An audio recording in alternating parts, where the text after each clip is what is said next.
জি, আসসালামু আলাইকুম। নিশ্চয়ই সবাই ভালো আছেন। সবাইকে শুভ সকাল জানিয়ে ইনফেক্ট আমাদের এখানে দুপুর হয়ে গিয়েছে। শুরু করছি রাইট টু গ্রো আয়োজিত আজকের ওয়েবিনার। আমরা জানি আমাদের বাংলাদেশে এখন ব্রেস্ট ফিডিং উইক চলছে এবং এই ব্রেস্ট ফিডিং উইকের এবছরের যে প্রতিপাদ্য সেটি হচ্ছে prioritise breast feeding, create sustainable support system. বাংলায় যেটিকে বলা যায় মাতৃদুগ্ধ পানকে অগ্রাধিকার দিন এবং টেকসই সহায়ক ব্যবস্থা গড়ে তুলুন। তো এই আমাদের প্যানেল আলোচনায় যারা অতিথি হিসেবে রয়েছেন আমি একে একে তাদের সঙ্গে আপনাদের পরিচয় করিয়ে দিচ্ছি। মুনিরা পারভিন আপা রয়েছেন ইউনিসেফ থেকে, আপনাকে স্বাগত জানাচ্ছি। রয়েছেন এসিএফ এর head of nutrition and health doctor Abul Hasan ভাই, আপনাকে স্বাগত জানাচ্ছি। ধন্যবাদ, সবাইকে স্বাগত। জি, রয়েছেন সেভ দ্য চিলড্রেনের ডিরেক্টর এফএসএল তানিয়া শারমিন আপা, আপনাকে স্বাগত জানাচ্ছি। Thank you. একজন union parishad chairman, Bhandarpara union parishad, Dumuria, Khulna থেকে তিনি যুক্ত হয়েছেন, মহিউদ্দিন শেখ। মহিউদ্দিন ভাই, আপনাকে স্বাগত জানাচ্ছি। আসসালামু আলাইকুম, সবাইকে ধন্যবাদ। জি, hello Gijatu, we have another panelist from Ethiopia. He's from Max Foundation Ethiopia and he is also the consortium coordinator in Ethiopia, Right to Grow Consortium. Thank you very much, Sajad and team. Oh, great. And আমাদের সঙ্গে আরো যুক্ত রয়েছেন doctor Rowshan জাহান আক্তার আলো আপা। আলো আপা, আপনার মাইকটা একটু অন করে নেন। জি, আসসালামু আলাইকুম। ডক্টর রওশন জাহান আক্তার আলো, ডেপুটি ডিরেক্টর আইসিএইচএন। আমাদের প্রতিষ্ঠানের পক্ষ থেকে সবাইকে ধন্যবাদ এবং শুভকামনা জানাই। জি, ধন্যবাদ রওশন আপা। সুপ্রিয় সুধী, রাইট টু গ্রো যে কনসোর্শিয়ামটি, সেটি বাংলাদেশ সহ আফ্রিকার আরো 5টি দেশে কাজ করে যাচ্ছে 2021 সাল থেকে ইকেএন এর সহযোগিতায়, ডাচ গভর্নমেন্টের সহযোগিতায় 2021 সাল থেকে 2025 সাল পর্যন্ত, অর্থাৎ রাইট টু গ্রো এর এটি শেষ বছর। এবং এই কনসোর্শিয়ামে রয়েছে যেমন max foundation, save the children, action against hunger, the hunger project, world vision এবং সিগা নামে আরেকটি আফ্রিকান প্রতিষ্ঠান। বাংলাদেশ পার্টে আমাদের সঙ্গে আরো যুক্ত রয়েছে 3টি ন্যাশনাল অর্গানাইজেশন, এইচএলপি ফাউন্ডেশন, জাগো নারী এবং এসডিএ। তো আমরা বাংলাদেশে 4টি জেলার, কোস্টাল 4টি জেলার, যেটি সাতক্ষীরা, খুলনা এবং পটুয়াখালী, বরগুনা, এই 4টি জেলার 40টি ইউনিয়নে কাজ করছি। এবং এই ইউনিয়নগুলোতে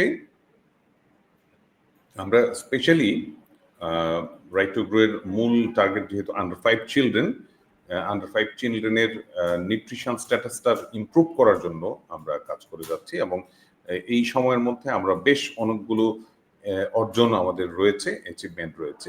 তো আজকে সেই অর্জনগুলোর কথা ওইভাবে বলবো না, আমরা শুধু ফোকাস করবো আজকে ব্রেস্ট ফিডিং এর বিষয়টা নিয়ে। এবং এইখানে right to grow specially breast feeding এর জন্য রাউন্ড দ্য ইয়ার যে ক্যাম্পেইনটা হয় আমাদের, বিশেষ করে কোর্টিয়ার গুলোতে, ওয়েলসি গুলোতে, কমিউনিটি পিপলদের জন্য আমরা সেইখানে আমাদের এসবিসিসি মেটেরিয়ালস রয়েছে, সেটার মাধ্যমে তাদেরকে অ্যাওয়্যার করি। কারণ এখনো সোশ্যাল স্টিগমা রয়েছে যে শাল দুধ খাওয়ানোর বিষয়ে, সেইটার থেকে যেন তারা বেরিয়ে আসে, সেটা কতখানি জরুরি এক্সক্লুসিভ ব্রেস্ট ফিডিং, সেটি 6 মাস পর্যন্ত যেটি বলা হয় তাদেরকে, এবং আইওয়াইসিএফ অলসো। সো এখন আমরা শুনবো কথা আসলে যারা এই বিষয়গুলো নিয়ে এক্সক্লুসিভলি কাজ করেন তাদের মুখ থেকে। এবং শুরুতেই আমরা আলো আপাকে চাচ্ছি, রওশন জাহান আক্তার আলো, বিশেষ করে জনস্বাস্থ্য পুষ্টি প্রতিষ্ঠান IPHN বাংলাদেশে এই ব্রেস্টফিডিংটাকে লিড করছে। তারা অলরেডি যে আমরা উইকটা উদযাপন করছি সেই উইকটা আর ওনারা বেসিক্যালি লিড করছেন, এবং আমরা রাইট টু গ্রো সহ max foundation, save the children, right to grow consortium partner যারা রয়েছে, SCF, ওনারা সবাই আমরা সাপোর্ট করেছি এই উইকটাকে সফলভাবে করার জন্য। এবং এটার পার্ট হিসেবেই অ্যাকচুয়ালি আমরা এই ওয়েবিনারটা করতে যাচ্ছি। আলো আপার কাছে জানতে চাচ্ছি, বেসিক্যালি আমরা একটা সময় পর্যন্ত কোভিডের আগে 65% পর্যন্ত এক্সক্লুসিভ ব্রেস্ট ফিডিং এ উন্নতি করেছিলাম, কিন্তু এখন আবার একটুখানি পিছিয়ে গেছি। তো এই পিছানোর কারণটা কি, এবং এই তার আগে একটুখানি জানতে চাইবো যে এইটার জন্য আপনাদের পরিকল্পনা কি রয়েছে, আর কেন এক্সক্লুসিভ ব্রেস্ট ফিডিংটা এতখানি জরুরি, এবং অলসো শাল দুধ খাওয়ানো, যেটাকে আমরা বলি EIBF, early initiation of breast feeding, এইটার দিকে একটু আলোকপাত করে এরপরে আপনি বলবেন একটু কেন আমরা পিছিয়ে পড়লাম এবং উত্তরণের উপায়টা কি হবে। ধন্যবাদ কোরাইশি ভাই। আমাদের আজকের এই ওয়েবিনারের সবাইকে আমি আমার প্রতিষ্ঠানের পক্ষ থেকে, IPHN এর পক্ষ থেকে আন্তরিক শুভেচ্ছা, অভিনন্দন এবং কৃতজ্ঞতা জানাচ্ছি। তার আগে একটু আলো আপা, আমরা একটু আবারও মৌকা থেকে senior assistant secretary from MoWCA is with us, Papia Sultana. জি, ধন্যবাদ। আমি মাঝখানে একটু ডিসকানেক্ট হয়ে গিয়েছিলাম, যে কারণে পরবর্তীতে আবার অনেকক্ষণ ব্যাকস্টেজে ওয়েটিং এ দেখাচ্ছিল। যাই হোক, আমি Papia Sultana, senior assistant secretary. আমি ministry of women and children affairs এ কর্মরত আছি। সবার সাথে হয়তো এই সময়ের মধ্যে একটা ভালো ইন্টারেকশন হবে, আই হোপ। জি, থ্যাংক ইউ। আমরা এখন আবারও রওশন জাহান আক্তার আপার কাছে চলে যাচ্ছি। আর এই ফাঁকে একটু দর্শক মণ্ডলীকে জানিয়ে দিই, আপনারা কমেন্ট করতে পারেন আমাদের আলোচকদের। ধন্যবাদ। আমরা সম্প্রতি 25শে আগস্ট বিশ্ব মাতৃদুগ্ধ সপ্তাহ উদ্বোধন অনুষ্ঠান করলাম। অনুষ্ঠানে আমাদের উপদেষ্টা মহোদয় ছিলেন, স্বাস্থ্য উপদেষ্টা মহোদয়, আমাদের দুই সচিব স্যার ছিলেন, এবং আমাদের আসলে আমরা যারা সবসময় এই কাজের সাথে সম্পৃক্ত আছি আমরা সবাই ছিলাম। আমি আসলে সজল ভাইয়ের কথা ধরে একটা কথা বলতে চাই, আমাদের মায়ের বুকের দুধ এত গুরুত্বপূর্ণ কেন? আমাদের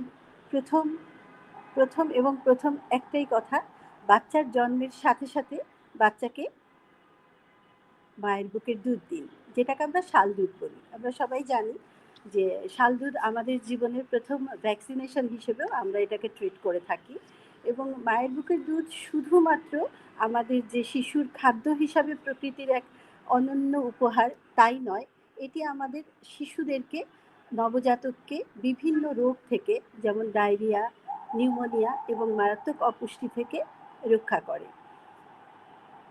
আমরা প্রথম 6 মাস শুধুমাত্র মায়ের বুকের দুধ দেব শিশুকে, এবং এই একটি মেসেজ আমরা সবার কাছে পৌঁছে দেওয়ার জন্য আমাদের যা যা করণীয় আমরা সেগুলো আন্তরিকভাবে আমাদের মন্ত্রণালয়, অধিদপ্তর এবং আমাদের পুষ্টি প্রতিষ্ঠান এবং আমাদের যারা উন্নয়ন সহযোগী সংস্থাসমূহ আছেন তারা সবাই মিলে আমরা আসলে আমাদের কার্যক্রমগুলো চালিয়ে যাচ্ছি। আমরা যদি একটু এইবারের প্রতিপাদ্যটার দিকে তাকাই, এখানে আমাদের একেবারে স্পষ্টভাবে উল্লেখ করা হয়েছে, মাতৃদুগ্ধকে অগ্রাধিকার দিন, টেকসই সহায়ক ব্যবস্থা গড়ে তুলুন। দেখেন, এখন কিন্তু আমরা মায়ের বুকের দুধের উপকারিতা এগুলো সম্পর্কে আসলে আমরা অনেক অনেক অনেক বলেছি, এখনো বলছি, ভবিষ্যতেও বলবো। এবং সাথে সাথে আমরা কিন্তু এখন একটা টেকসই সহায়ক ব্যবস্থা যে আমাদের প্রয়োজন, এই সময় চলে এসেছে এবং এটা খুবই সময়োপযোগী একটি, আমি বলবো, প্রতিপাদ্য। এই প্রতিপাদ্যটাকে ঘিরে আমরা যদি একটা সহায়ক ব্যবস্থা চিন্তা করি, তাহলে আমাদের প্রথমেই কি খেয়াল করতে হবে? সহায়ক ব্যবস্থা আসলে কোত্থেকে শুরু হয়? আমাদের পরিবার থেকে শুরু হয়, এরপর সমাজ এবং একই সাথে আমাদের কর্মক্ষেত্র। সজল ভাই একটা প্রশ্ন করেছেন আমাকে যে আমরা 65-এ ছিলাম। আমি সহায়ক ব্যবস্থা একটু পরে যাই, আমি প্রশ্নটার উত্তর কিছুটা দিয়ে নিই। আমরা 65-এ ছিলাম, কোভিডের পরে আসলে আমরা 55-এ চলে এসেছি। এটা অল্প কমা এটা বলা যাবে না, এটা অনেকটা কমা, কারণ 65 থেকে 55-এ চলে আসা, যেখানে আমাদের এসডিজি গোল পূরণ করতে হলে আমাদের কিন্তু 80%-এর উপরে যেতে হবে। তো এখন আমরা এক্সক্লুসিভ ব্রেস্ট ফিডিং 55-এ আছি। অনেকে হয়তো এক্সক্লুসিভ ব্রেস্ট ফিডিংয়ের সাথে ব্রেস্ট ফিডিংটা কিছুটা কনফিউজ করে ফেলেছে। আমি দেখেছি আমাদের মাতৃদুগ্ধ সপ্তাহের যে উদ্বোধনী অনুষ্ঠানে অনেকেই ভেবেছেন আমাদের দেশের 55% বাচ্চারা মায়ের বুকের দুধ খান, এটা ভেবেছেন। আসলে ব্যাপারটা হচ্ছে এক্সক্লুসিভ ব্রেস্ট ফিডিং যেটা, সেটা হচ্ছে 55%-এ আছি। আর এর জন্য আমরা আসলে আমাদের জনস্বাস্থ্য পুষ্টি প্রতিষ্ঠান তথা আমাদের যেই সংস্থাগুলো আছে সেই জায়গাগুলো থেকে আমরা বেশ কিছু কার্যক্রম অলরেডি করছি এবং আমরা এই কার্যক্রমসমূহ আরও স্পিড আপ করব। যেমন আমরা রাউন্ড দি কান্ট্রি প্রশিক্ষণের ব্যবস্থা করেছি আমাদের হেলথ অ্যাডমিনিস্ট্রেটর এবং আমাদের ফিল্ডে যারা আছে এবং আমাদের ডক্টররা যারা আছে, এই গ্রুপটাকে আমরা প্রত্যেকটা জেলায় রাউন্ড দি ইয়ার ধরে আমরা প্রশিক্ষণ দিয়ে থাকি। এই প্রশিক্ষণে মায়ের বুকের দুধের গুরুত্ব এবং মায়ের বুকের দুধের যেই খাওয়ানোর যেই মানে সিস্টেমটা, যেইভাবে খাওয়ালে, যেই প্রক্রিয়ায় খাওয়ালে বাচ্চা পরিপূর্ণ দুধ পেতে পারে, এই জায়গাগুলো আমরা প্রশিক্ষণ দিয়ে থাকি। এবং আমরা আরেকটা জিনিস আপনারা জানেন, বিএমএস কোড, যেটা হচ্ছে ব্রেস্ট মিল্ক সাবস্টিটিউট আইন এবং ধারা, এই ধারাটাও আমরা সারা দেশব্যাপী অবহিতকরণ করে থাকি এবং আইপিএইচএন এর মাধ্যমে আমরা দেশব্যাপী মায়ের দুধের বিকল্প আসলে যে কিছুই নেই, এই জায়গাটা আমরা অবহিতকরণ করছি। এখন আমি যদি আবার আমার সহায়ক ব্যবস্থা একটু ফিরে যাই, তাহলে আমরা দেখব আমরা আসলে পরিবারে কি চাই। পরিবারে এখন আসলে আমাদের সময় এসেছে পরিবারে শুধু ফিমেলদের নিয়ে আমরা কথা বলবো যে বাচ্চা ব্রেস্টফিড করবে, মাকেই সারাক্ষণ বাচ্চাটার দিকে শতভাগ খেয়াল রাখতে হবে। আসলে এখন সময় এসেছে সম্মিলিতভাবে শিশুর দিকে এবং মায়ের দিকে খেয়াল রাখার। এইভাবে আমরা পরিবারে একটা সহায়ক ব্যবস্থা গড়ে তুলব। একই সাথে আমরা আমাদের কর্মক্ষেত্রে ব্রেস্টফিডিং কর্নার যেমন আমাদের প্রয়োজন, ঠিক একইভাবে ডে কেয়ার সেন্টারেরও ব্যবস্থা করতে হবে এবং মায়ের বুকের দুধ সংরক্ষণের যে যাবতীয় সরঞ্জামাদি, সেগুলোও আমাদেরকে পরিপূর্ণভাবে ব্যবস্থা করতে হবে। তাহলেই আসলে একজন মা খুব নির্বিঘ্নে যে কোনো জায়গায়, যে কোনো অবস্থায় তার শিশুকে বুকের দুধ খাওয়াতে পারবেন। আরেকটা জিনিসের দিকে আমাদের বিশেষভাবে খেয়াল রাখতে হবে যে আমরা মাতৃত্বকালীন ছুটি অনেক জায়গায়, বেসরকারি অনেক প্রতিষ্ঠানে 6 মাসের জায়গায় 3 মাস, 2 মাস, 4 মাস এভাবে দেয়া হয়। মাতৃত্বকালীন ছুটি আসলে একটা মায়ের, একটা শিশুর অধিকার। এটা যাতে করে যে কোনো মায়ের জন্য, সরকারি বেসরকারি যে কোনো লেভেলে যে কোনো মায়ের জন্য যাতে করে 6 মাস, কমপক্ষে 6 মাস আমরা করতে পারি, সেটারও দিকে আমাদের খেয়াল দেওয়া দরকার। আমরা পলিসি লেভেলেও চেষ্টা করছি যাতে করে মা তার শিশুকে নিশ্চিন্ত মনে একটা সুন্দর পরিবেশে বুকের দুধ খাওয়াতে পারেন, সেই ব্যাপারটা আমরা যেন স্টাবলিশ করতে পারি পলিসি লেভেলে। হ্যালো, এখন নীতি প্রণয়নে আসলে আমাদের নীতি প্রণয়নে যারা আছেন, আমাদের অনুরোধ থাকবে সরকারিভাবে একেবারে নীতি করে জন্মের পর থেকে 6 মাস পর্যন্ত বিশেষ বিশেষ কারণ ছাড়া, যেই কারণগুলো একেবারেই এক্সক্লুসিভ, বাচ্চা মায়ের বুকের দুধ খেতে পারবে না, শুধুমাত্র সেই কারণগুলো ব্যতি রেখে বাচ্চাকে অবশ্যই 6 মাস মায়ের বুকের দুধ খাওয়াতে হবে। 6 মাসের পর ওকে আলো আপা, আপনার কাছে আবার জি ধন্যবাদ। আলো আপা, আপনার কাছে আবার আসছি।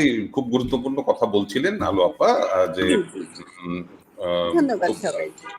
জি আলো আপা যেমনটি বলছিলেন, আপনারা শুনছিলেন, Gijachu, for you that the explosive breastfeeding percentage is in Bangladesh is now 55%, and it was before COVID 65%. And IPHN director, deputy director Alu Appa is telling what will be the strategy to overcome this situation, and our target is 80% in SDG target in 2030. That is our goal to achieve for exclusive breastfeeding. In fact, আমরা policy level নিয়ে একটু পরে কথা শুনবো। তার আগে একটুখানি আমরা তানিয়া আপার কাছে যাব।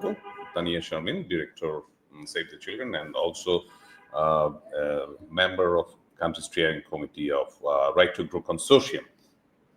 তানিয়া আপা, আপনার কাছে একটু জানতে চাইব যে এইটার ক্ষেত্রে, মাতৃদুগ্ধ পানের ক্ষেত্রে আমাদের রাইট টু গ্রো এবং সেভ দ্য চিলড্রেন কি কাজ করছে, আর এইটার প্রচারের ক্ষেত্রে কার্যকর কি কাজ হতে পারে, এনজিওদের তরফ থেকে কার্যকর কি ভূমিকা আমরা রাখতে পারি? তানিয়া আপা। থ্যাংক ইউ সজল ভাই। আপনি কি সহ এবং আমাদের যারা আলোচক আছেন এবং যারা হয়তো শুনছেন আমাদেরকে, সবাইকে আসসালামু আলাইকুম এবং শুভ দুপুর। সজল ভাই অলরেডি বলেছেন, আমি তানিয়া, সেভ দ্য চিলড্রেনে কাজ করি এবং রাইট টু গ্রো যে কনসোর্টিয়ামটা আছে সেটার স্টিয়ারিং কমিটি একজন মেম্বার হিসেবে রাইট টু গ্রোর সাথে অত্যন্ত ক্লোজলি কাজ করছি।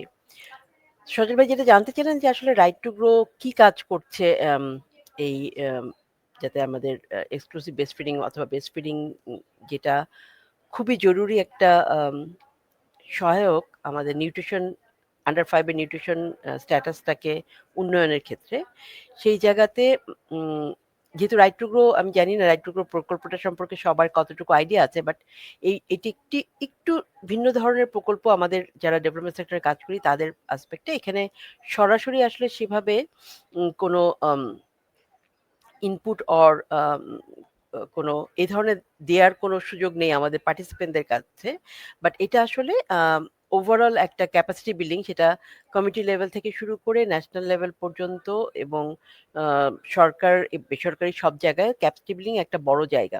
তো যদি ব্রেস্ট ফিডিং এর জায়গাটা থেকে আমি বলতে চাই, তাহলে একটা বড় কাজ রাইট টু গ্রো করছে, সেটা হলো গিয়ে সচেতনতা বৃদ্ধি বা awareness raising at different stage. সেটা সরকার লেভেলে তো সচেতনতা আছেই, কিন্তু কিভাবে এটাকে বাড়ানো যায় সেই ধরনের যে আলোচনাগুলো দরকার সরকারের সাথে, সেই আলোচনাগুলো করা। কমিটি লেভেলে, পরিবার পর্যায়ে, ইন্ডিভিজুয়াল পর্যায়ে আমাদের এই সচেতনতাটা বাড়ানোর জন্য বিভিন্ন সেশন অর্গানাইজ করা, তাদের সাথে ডিসকাশন করা।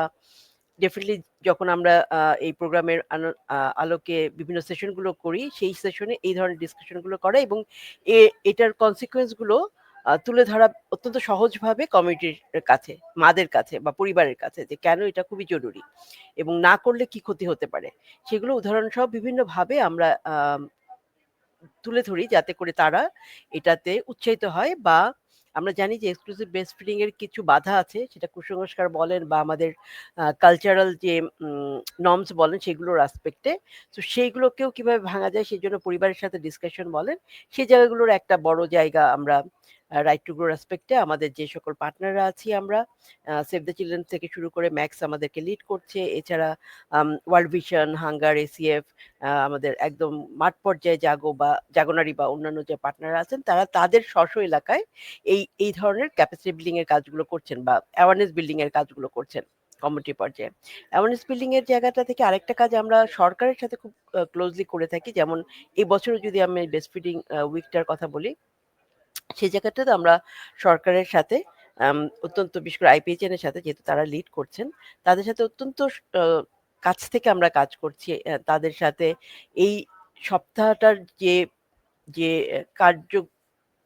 কাজগুলো সরকার হাতে নিয়েছেন সেই জায়গায় আমাদের টেকনিক্যাল সাপোর্টের জায়গাটা থেকে সেটা হয়তো পোস্টার ডেভেলপমেন্ট বলেন বা অ্যাওয়ারনেস মেসেজ তৈরি করা বলেন, এবং অ্যাওয়ারনেস গুলো বিশেষ করে 4টা জেলায়, বাট একই সাথে অন্যান্য জায়গায় এগুলোকে কিভাবে প্রচার করা যায় তাদের সাথে খুব কাছ থেকে কাজ করার একটা চেষ্টা আমরা সবসময় করি। শুধু এই বছর না, প্রতি বছরই এই কাজটা আমরা করে থাকি, বা এই সম্পর্কিত যখনই কোনো ধরনের কোনো অ্যাওয়ারনেস রেজিং এর কাজ সরকারি পর্যায় থেকে করা হয়, তখন আমরা রাইট টু গ্রোর পক্ষ থেকে তাদের সাথে খুব কাছ থেকে কাজ করি।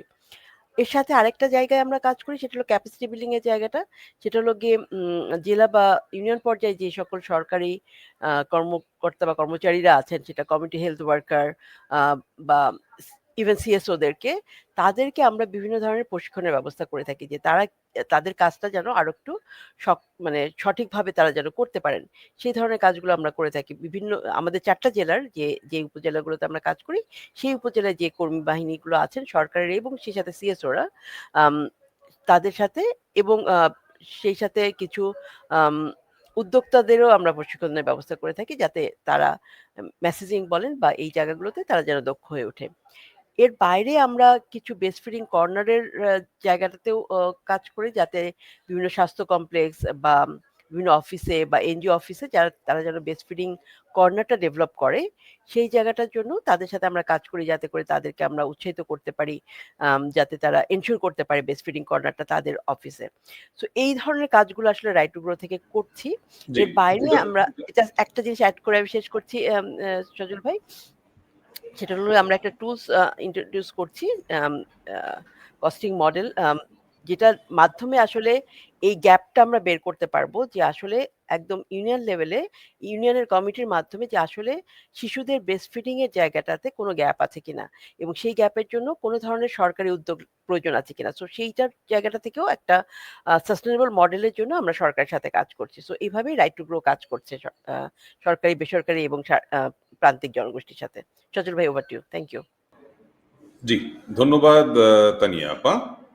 খুব সুন্দর করে বলছিলেন রাইট টু গ্রো এর কাজের কর্মকাণ্ড এবং কাজের ব্রেস্ট ফিডিং উইক নিয়ে, স্পেশালি ব্রেস্ট ফিডিং নিয়ে আমরা এক্সক্লুসিভলি কি কি কাজ করে যাচ্ছি।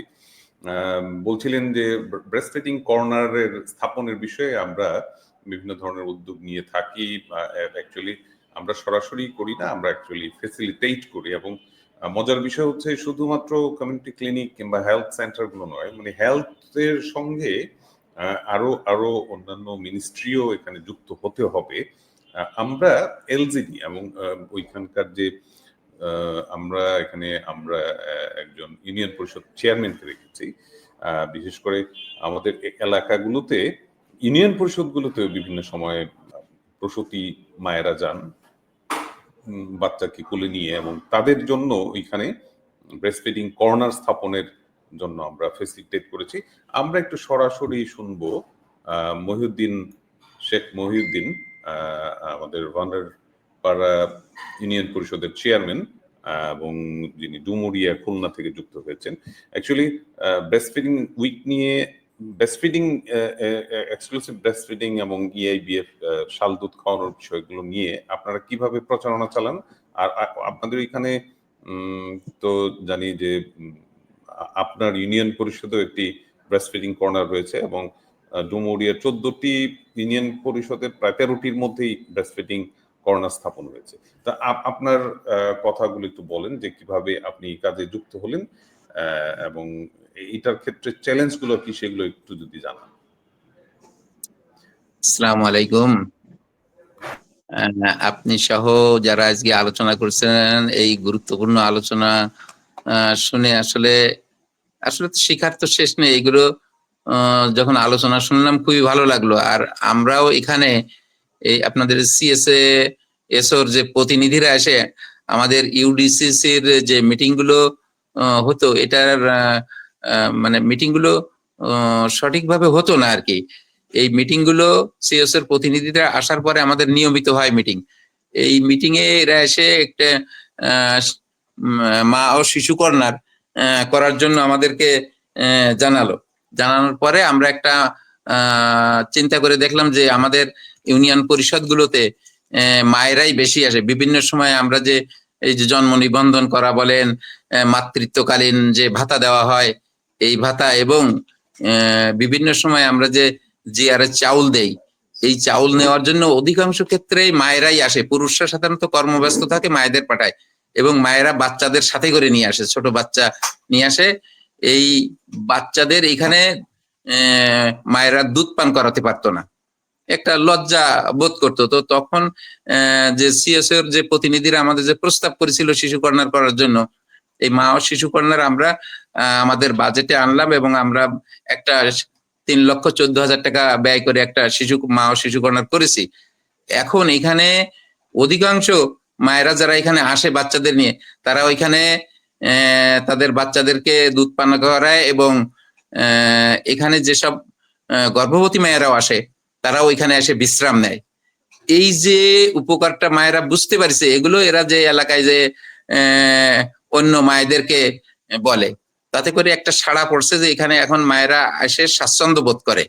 আর আমরা যে জিনিসটাকে চ্যালেঞ্জ মনে করছি সেটা হচ্ছে, এলাকাতে আসলে সবাই জানেন একটা কুপ্রথা আগে ছিল গ্রামে, যারা অশিক্ষিত মহিলা ছিল তারা ওই যে শাল দুধটা ফেলে দিত। এখন এই সিএসএর প্রতিনিধিরা অনেক সময় উঠান বৈঠক করে, এই উঠান বৈঠকে তারাও যেরকম যায়, আমরাও এরকম বিভিন্ন সময় মিটিং, সভা, বিভিন্ন রকম প্রোগ্রামের ভিতরে এই কথাগুলো তুলে ধরি, যার কারণে এখন অনেকেই সচেতন হয়েছে। এবং আমরা যেরকম এই মা ও শিশু কর্নার করছি, এরকম যদি প্রত্যেকটা ইউনিয়ন পরিষদে মা ও শিশু কর্নার করে, এবং বিশেষ করে মায়েরা যেসব জায়গায় তাদের কর্মক্ষেত্র হোক বা বিভিন্ন কাজে যেখানে যাতায়াত করে, ওইসব জায়গায় যদি এরকম কর্নার থাকে, তাহলে তারা তাদের বাচ্চাদেরকে এরকম স্বাভাবিকভাবে একটু দুধ পান করাতে পারে, স্বাচ্ছন্দ্য বোধ করে তারা। তো এই উদ্যোগটা যে সিএসএর কর্মীরা আমাদেরকে প্রথম যখন আমাদের মাথার ভিতরে ঢুকালো, তখন থেকে আমাদের মাথায় কাজ করছিল যে এটা আমরা করি। আর করার পরেই এর বাস্তবতা লক্ষ্য করছি যে আসলে এলাকার মানুষ অনেক উপকৃত হয়েছে, এবং তারা স্বাচ্ছন্দ্য বোধ করে এখন তাদের বাচ্চাদের দুধ পান করানোর জন্য। আর এখানে যে গর্ভবতী মায়েরা আসে, তারাও রেস্ট নেওয়ার জন্য যে একটা জায়গা আছে ইউনিয়ন পরিষদে, এই জন্য তারা আগ্রহী হয়েছে এখন ইউনিয়ন পরিষদগুলোতে আসার জন্য। তা আমি আশা করব যে মহিউদ্দিন ভাই, এইটার ক্ষেত্রে কোনো চ্যালেঞ্জ কি আপনি এই প্রচারণা কাজের ক্ষেত্রে? প্রচারণার ক্ষেত্রে একটু চ্যালেঞ্জ বোধ করি, যেটা আমাদের আসলে যেসব জায়গায় জনগণ একত্রিত হয়, তার মধ্যে একটা জায়গা আছে মসজিদ। এই মসজিদে যদি এটাকে আলোচনা করা যায়, ইমাম সাহেব যদি আলোচনা করে, তাহলে এলাকায় প্রচারণা বেশি হয়। কিন্তু সেক্ষেত্রে ইমাম সাহেব যদি এটা আলোচনা করে, তো কিছু কিছু, সব মানুষ না, কিছু কিছু মানুষ হয়তো প্রতিবাদ করতে পারে যে যে এইরকম এইসব বিষয় নিয়ে কেন মসজিদে আলোচনা হবে। এই জন্য এটা যাতে না হয়, এই জন্য প্রত্যেকটা মসজিদে এবং মন্দিরে যদি এটা আলোচনা করা যেত, তাহলে আরো ব্যাপক প্রচার হতো। ওকে, থ্যাংক ইউ মহিউদ্দিন, খুব গুরুত্বপূর্ণ একটা কথা বলেছেন। নিঃসন্দেহে মসজিদগুলো এবং ধর্মীয় উপাসনালয়গুলো যেগুলো রয়েছে, সেগুলোতে যদি এগুলো প্রচার করা যেত, এবং কোন রকমে এইটার ক্ষেত্রে নিশ্চয়ই প্রত্যেকটি ধর্মে এইটার বিষয়ে কিন্তু বলা আছে, সুতরাং এইটা আশা করি পরবর্তীতে আর চ্যালেঞ্জ হিসেবে থাকবে না। তো তারপরও এইটার বিষয়টা নিয়ে মানে শুধুমাত্র স্বাস্থ্য মন্ত্রণালয় নয়, শুধুমাত্র আইপিএইচএন নয়, এটা আসলে সবারই দায়িত্ব, এবং বিশেষ করে মা ও শিশু মন্ত্রণালয় তাদেরও খুবই গুরুত্বপূর্ণ দায়িত্ব রয়েছে। আমি একটু পাপিয়া সুলতানা ওনাকে একটু দিতে চাচ্ছি এই মুহূর্তে, ওনার আরো একটি গুরুত্বপূর্ণ মিটিং রয়েছে। তো মা ও শিশু মন্ত্রণালয় এই বিষয়ে কি কাজ করে যাচ্ছে ফিডিং এর উন্নয়ন কল্পে, বিশেষ করে নিউট্রিশন, চাইল্ড নিউট্রিশনের উন্নয়ন কল্পে, এবং আমরা জানি গোল্ডেন 1000 ডেজ কত ইম্পর্টেন্ট একটা বাচ্চার গ্রো আপের জন্য, সেটার জন্য আসলে আপনারা কিভাবে কাজ করে যাচ্ছেন একটুখানি, আর নীতি নির্ধারণ পর্যায়ে আরো কোনো পরিবর্তনের প্রয়োজন মনে করছেন কিনা? ধন্যবাদ। আমি এতক্ষণ অন্যান্য পার্টিসিপেন্টদের বক্তব্য শুনছিলাম, সবার সেক্টরের কার্যক্রমগুলো আসলে বর্ণনা করছিলেন। তো সবগুলো কার্যক্রম একত্রিত হয়েই একটা বড় ধরনের চেঞ্জ আসবে। যদিও কোভিডের আগে আমরা বেশ ভালো একটা অবস্থায় ছিলাম, এখন আমাদের পার্সেন্টেজ কিছুটা কমে গেছে। তো আমার মন্ত্রণালয় স্পেসিফিক্যালি গোল্ডেন ডেইজ নিয়ে যে কাজটা করছে সেটি তো ডেফিনেটলি একটা বাচ্চার জন্ম থেকে শুরু করে তার এক্সক্লুসিভ ব্রেস্টফিডিং এর যে 6টি মাস সেটি নিয়ে কাজ করছে, এবং এটার বাইরে আমাদের mother and child benefit program, যেটা একসময় প্রজেক্ট ছিল, এখন সেটি রাজস্ব থেকে পরিচালনা করা হচ্ছে এবং সেখানে পুষ্টিকর খাবার সরবরাহ করা হচ্ছে। আমাদের খাদ্য মন্ত্রণালয়ের সাথে এমইউ রয়েছে, স্বাস্থ্য মন্ত্রণালয়ের সাথে এমইউ রয়েছে। তো আমরা আসলে স্পেসিফিক্যালি ব্রেস্টফিডিং নিয়ে কাজ করছি বিষয়টা এরকম নয়। যখনই মায়ের পুষ্টির বিষয়টি আসছে, যখনই সদ্যজাত শিশুর পুষ্টি নিয়ে বিষয়টা আসছে, সেখানে অটোমেটিক ব্রেস্টফিডিং বিষয়টি চলে আসছে। তো আমরা নতুন করে এই বিষয়ে আসলে কিছু প্রজেক্ট আমাদের অনগোয়িং আছে, কিছু প্রজেক্ট আমাদের আপকামিং আছে, সেগুলোও সরাসরি মায়ের পুষ্টি এবং শিশুর পুষ্টি নিয়ে কাজ করছে। তো আমরা আসলে 6 মাস পরেও যদি একজন মায়ের একজন কর্মজীবী মায়ের কর্মপরিবেশটার দিকে খেয়াল করি, 6 মাস সকল সেক্টরে বাংলাদেশ গভর্নমেন্ট ছুটি প্রোভাইড করছে, কিন্তু প্রাইভেট সেক্টর বা অন্য সেক্টরগুলো সেটা প্রোভাইড করতে পারছে না। সেটি একটা ল্যাকিংস আমাদের। যদি আমি গভর্নমেন্ট সেক্টরটাকে দেখি, তাহলে 6 মাসই আসলে পুরোপুরি উপযুক্ত নয়, যেহেতু আমরা 1000 গোল্ডেন ডেজ এর কথা বলছি। তো সেক্ষেত্রেও আমাদেরকে একটা বাচ্চা যেন অ্যাটলিস্ট 6 মাস এবং এক্সটেন্ডেড ওয়েতে 2 বছর ব্রেস্টফিডিং এর সুযোগটি পায়, সেজন্য ডে কেয়ার সেন্টার, যেটা নিয়ে আমার মিনিস্ট্রি কাজ করছে, অলরেডি আমরা 20 ডে কেয়ার নামে একটা প্রজেক্ট শেষ করেছি, এবং সেটারই কন্টিনিউশনে 60 ডে কেয়ারের আরেকটা প্রজেক্ট আমাদের শুরু হয়েছে, যেটা অল ওভার দ্য কান্ট্রি চালু হয়েছে। তো সেক্ষেত্রে কর্মজীবী মায়েরা সুযোগ পাচ্ছেন তার কর্মক্ষেত্রের খুব কাছে বাচ্চাকে রেখে 6 মাস পরেও বাচ্চাকে ব্রেস্টফিডিং করানোর, এবং বাচ্চার এটার পাশাপাশি অন্যান্য সারাদিনের যে পুষ্টির চাহিদা রয়েছে সেটি যেন পূরণ করা যায়, সে বিষয়ে একটা সরকারি মনিটরিং এর ব্যবস্থা রয়েছে।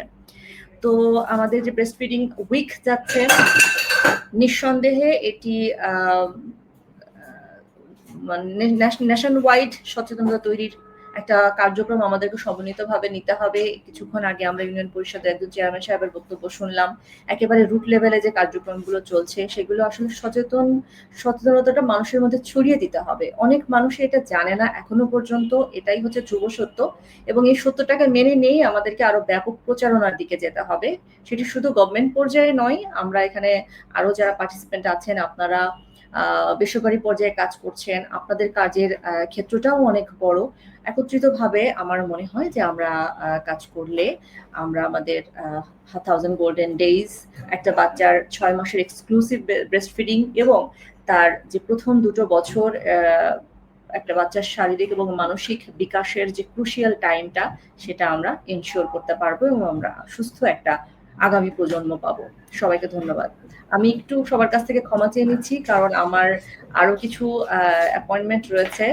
তো সেক্ষেত্রে আপনাদের পুরো এই সেশনটা বা আলোচনাগুলো শুনলে আমি আরো বেশি উপকৃত হতাম।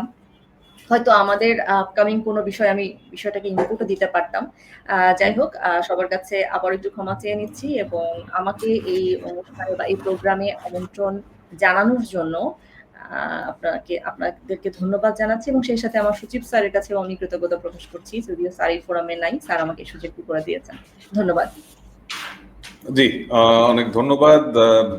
খুব চমৎকার করে বলছিলেন। নিঃসন্দেহে গভর্নমেন্টের পাশাপাশি বেসরকারি সংস্থাগুলো যারা রয়েছে এবং প্রাইভেট সেক্টর, তাদেরও গুরুত্বপূর্ণ ভূমিকা রয়েছে, এবং বিশেষ করে মা ও শিশু মন্ত্রণালয়, তারাও খুব এক্সক্লুসিভলি নিশ্চয়ই পরবর্তী সময়ে আরো গুরুত্ব দিয়ে এটিকে ভাববেন যে কিভাবে আমাদের যে ইআইবিএফ, ইবিএফ, কারণ স্টিল নাও ইআইবিএফ এর ক্ষেত্রে, শাল দুধ খাওয়ানোর ক্ষেত্রে এখনো সোশ্যাল স্টিগমা রয়েছে, সেইটাকে আমরা কিভাবে প্রিভেন্ট করতে পারি। এবং যেটি আমাদের ওই যে চেয়ারম্যান সাহেব বলছিলেন যে ধর্মীয় উপাসনালয়গুলো, এটা খুব গুরুত্বপূর্ণ একটা জায়গা, যে সেইখানে কিভাবে এটা ইন করানো যায়। আর বিশেষ করে যে রাজনৈতিক দলগুলো রয়েছে, তাদের পলিটিক্যাল কমিটমেন্ট অলসো, এই সমস্ত এই ধরেন আমরা ডেভেলপমেন্টের ক্ষেত্রে দেখি যে ব্রিজ, কালভার্ট, ইনফ্রাস্ট্রাকচারাল ডেভেলপমেন্ট হচ্ছে, বাট এই হিউম্যান ডেভেলপমেন্টের ক্ষেত্রে হিউম্যান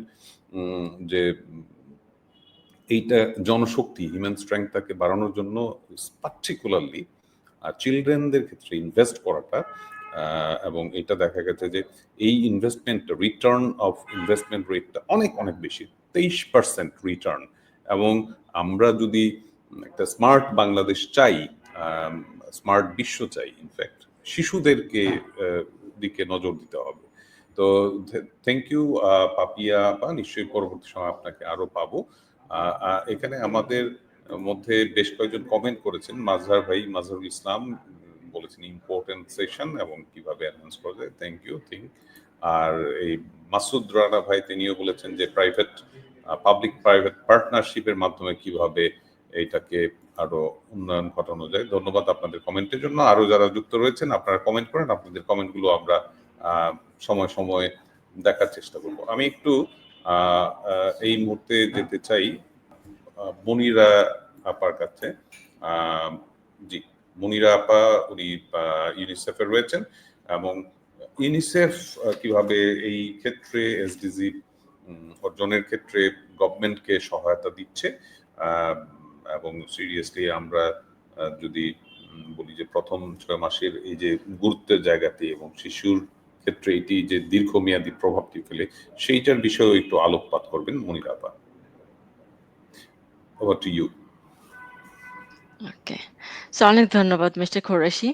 সো আজকে আসলে যেটা আলোচনার এই ওয়েবিনার যে মেইন বিষয় সেটা আসলে কিভাবে আমরা মায়ের দুধ খাওয়ানোর যে হার সেটাকে বা সুপারিশকৃত যে মায়ের দুধ খাওয়ানোর যে সুপারিশমালা আছে সেগুলোকে কিভাবে আমরা আরো স্ট্রেংথেন করতে পারি, আমার মনে হয় যে সেটা আসলে মূল আমাদের বিষয়। তো আপনার প্রশ্নের দুটো দিক আছে, একটা হচ্ছে যে আমরা কিভাবে সরকারের সাথে কাজ করছি ইউনিসেফ থেকে, আর একটা হচ্ছে যে আমরা এই ৬ মাসের বয়স পর্যন্ত শিশুদের যে মায়ের দুধ খাওয়ানো নিশ্চয় তা দেওয়ার জন্য বা করার জন্য আসলে কি, কি করা যেতে পারে বা কি ধরনের গুরুত্ব রয়েছে সেটা নিয়ে। আমি প্রথমত বলতে চাই যে কিভাবে ইউনিসেফ সরকারের সাথে কাজ করছে এই বিষয়টা নিয়ে। আমরা সবাই জানি যে ইউনিসেফের সব কার্যক্রমের আসলে মূল বিন্দুতে আছে যে শিশু। তো এই শিশুদের পুষ্টি উন্নয়নের জন্য যে বিষয়গুলো গুরুত্বপূর্ণ তার মধ্যে আসলে ১ম এই আসে আসলে শিশুদের যে পুষ্টি নিশ্চয়তার জন্য শিশুর জন্মের ইভেন আগের থেকে আসলে ইভেন কনসেপশন সময় থেকে শুরু হয়। তারপরে জন্মের পর থেকে তার যেটা মূল যে পুষ্টিকর খাদ্য সেটা আমরা সবাই জানি সেটা হচ্ছে যে মায়ের দুধ। সেটার জন্য সেটা নিশ্চিত করার জন্য যে সুপারিশমালা ইউনিসেফ এবং WHO মিলে যেগুলো করেছে আম আ সেগুলো পালন করার জন্য সুপারিশ করার মানেটাই হলো যে এটা শিশুর জন্য খুবই গুরুত্বপূর্ণ। শিশুর পুষ্টির জন্য খুবই গুরুত্বপূর্ণ। যেমন আমরা কোলেস্টেরল ফিডিং আর্লি ইনিশিয়েশন এর মাধ্যমে সেটাকে এনশিওর করা প্লাস হচ্ছে যে ব্রেস্ট ফিডিং টাকে এস্টাবলিশ করা এগুলো আছে। আমি আসছি যে কিভাবে আমরা কাজ করছি যে ইউনিসেফ আ এই মায়ের দুধ খাওয়ানো হার বাড়ানোর জন্য বা মায়ের দুধ খাওয়ানো নিশ্চিত করার জন্য বা যেসব সুপারিশমালা আছে, সেই সুপারিশমালাগুলোর বাস্তবায়নের জন্য যে আমাদের যে ন্যাশনাল যে পলিসি বা স্ট্র্যাটেজি যেগুলো আছে, নীতিমালা বা কৌশলগুলো যে প্রণয়নের ব্যাপারে আসলে ইউনিসেফ সক্রিয়ভাবে সরকারের সাথে কাজ করে, অংশগ্রহণ করে, সহযোগিতা করে থাকে। এছাড়া আমাদের আমাদের প্রাথমিকভাবে আমাদের স্বাস্থ্য মন্ত্রণালয়, স্বাস্থ্য এবং পরিবার কল্যাণ মন্ত্রণালয়ের সাথে আমরা এটা নিয়ে কাজ করি এবং অন্যান্য সংশ্লিষ্ট যে মন্ত্রণালয়গুলো আছে, আ বিশেষ করে আমি বলব যে এখানে মহিলা এবং শিশু বিষয়ক মন্ত্রণালয় এবং আমাদের শ্রম মন্ত্রণালয় এবং অন্যান্য সংশ্লিষ্ট মন্ত্রণালয়গুলোর সাথে আমরা আম কাজ করে থাকি। আম স খুব সরাসরিভাবে যে কার্যক্রমগুলো আছে সেগুলো আসলে আমি উল্লেখ করতে চাই এখানে সময় স্বল্পতার জন্য। সেটা হলো যে আমরা আমাদের যে জনস্বাস্থ্য পুষ্টি প্রতিষ্ঠান এখানে আছে, এখানে ডেপুটি ডিরেক্টর মহোদয় এখানে আছেন। তারপরে আমাদের এখানে বাংলাদেশে একটা আ আমাদের জাতীয় পুষ্টি সেবা কার্যক্রম নামে একটা কার্যক্রম স্বাস্থ্য মন্ত্রণালয়ের অধীনে আছে। সো এই জনস্বাস্থ্য পুষ্টি প্রতিষ্ঠান এবং জাতীয় পুষ্টি সেবার সাথে মিলে আমরা আসলে এই মায়ের দুধ খাওয়ানোর সংরক্ষণ, প্রচার এবং এটাকে সহযোগিতা বাড়ানোর জন্য আমরা কাজগুলো করে থাকি। সো আমি সময় স্বল্পতার জন্য এখানে সাম্প্রতিককালের আসলে ৩ টা গুরুত্বপূর্ণ আমাদের কার্যক্রম যেটা আমরা সরকারের সাথে মিলে করছি, সেটা উল্লেখ করতে চাই। প্রথমত আমরা এখন যেটা আমরা জানি যে আসলে কিন্তু আমরা বাংলাদেশে অনেক বছর থেকেই আসলে এই মায়ের দুধ যে খাওয়ানো ভালো, এটার গুরুত্বটা কি সেটা নিয়ে আসলে প্রচার করে যাচ্ছি। কিন্তু তারপরে আসলে মায়ের দুধ খাওয়ানোর হার একজন বলে গেছেন যে আসলে এটা আমাদের টিকার মতো, আমাদের ইমিউনাইজেশন এর মতো 80% হওয়া দরকার। কিন্তু সেটা আসলে আমরা ৫০-৬০ এইটার ঘরেই আমরা গত কয়েক দশক ধরে আমরা আসলে এটার মধ্যে ঘোরাফেরা করছি। বাড়ছে না। কিন্তু আমি যদি এই ফিল্ডে কাজ করি, তো সেই অভিজ্ঞতার আলোকে বলব যে আমার যেটা মনে হয় যে আমরা এখানে শুধুমাত্র প্রচার করলেই হবে না। এটা আ দক্ষতাটা আরো বাড়াতে হবে। যে আমরা যেন মায়েদেরকে বা জনগোষ্ঠীকে যেন সহযোগিতা করতে পারি। তো সেইটার আ বিশ্লেষণের ভিত্তিতেই যেটা ইউনিসেফ এখন আমাদের জাতীয় পুষ্টি সেবার সাথে একটা কাজ করছে, সেটা আসলে আমরা বলি যে কমিউনিটি এনগেজমেন্ট অ্যাপ্রোচ এর মাধ্যমে আমাদের যে জন আমাদের যে বাংলাদেশের যে স্বাস্থ্য সেবা এবং পরিবার কল্যাণ সেবার যে প্ল্যাটফর্ম চ্যানেলগুলো আছে সেগুলোকে দক্ষ করে তোলা বিভিন্ন ট্রেনিং টুল দিয়ে, যাতে তারা জনগোষ্ঠীকে সম্পৃক্ত করে জনসাধারণের মধ্যে প্রচার তো করবেই, সাথে, সাথে যেন মায়েদেরকে সহযোগিতা করতে পারে এই মায়ের দুধ খাওয়ানোর প্রচারের জন্য এবং তাদের সহযোগিতা করার জন্য, যেটা তারা যেন করতে পারে, কাজটা যেন করতে পারে সেটার কারণে। তো এইটা আমাদের এখন পর্যন্ত আমরা ১৬ টা ডিস্ট্রিক্টে ৭০ টা উপজেলায় আসলে এটাকে এক্সপ্যান্ড করা হয়েছে। বাট আমরা মনে করি যে এটা আসলে সারা দেশব্যাপী এটা হওয়া দরকার।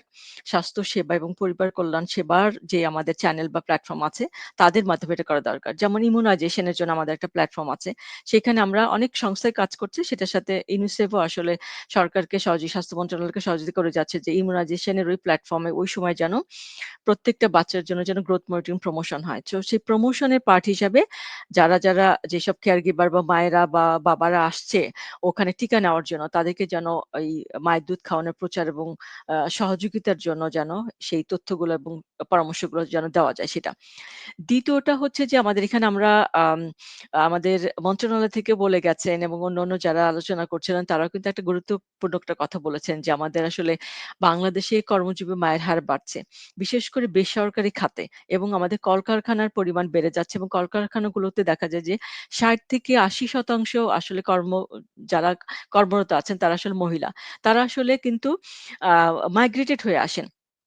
তাদের রুরাল এলাকা থেকে তারা আরবানে আসছেন এবং পেরি-আরবান এলাকায় আসছেন, কারখানাতে কাজ করছেন এবং যেসব জায়গায় তারা থাকছেন বা যে সময়টুকুতে তারা কাজ করছেন, তারা কিন্তু আমাদের পাবলিক সিস্টেমের যে সহযোগিতাগুলো আছে, যে প্রচার প্রচারণা আমরা চালাচ্ছি, ইভেন এনজিওরা কাজ করছে, তারা কিন্তু সেটা পাচ্ছে না।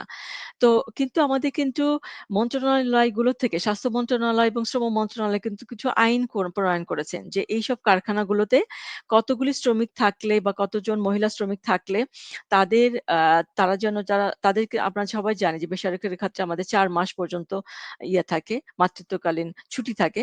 তারা বেশিরভাগই কিন্তু ৩ মাস বা ৪ মাসের নিচে বাচ্চাকে নিয়ে কিন্তু তারা কাজ করতে আসে। হয় বাচ্চাকে কোনো কেয়ার প্রোভাইডার এর কাছে ফেলে আসে।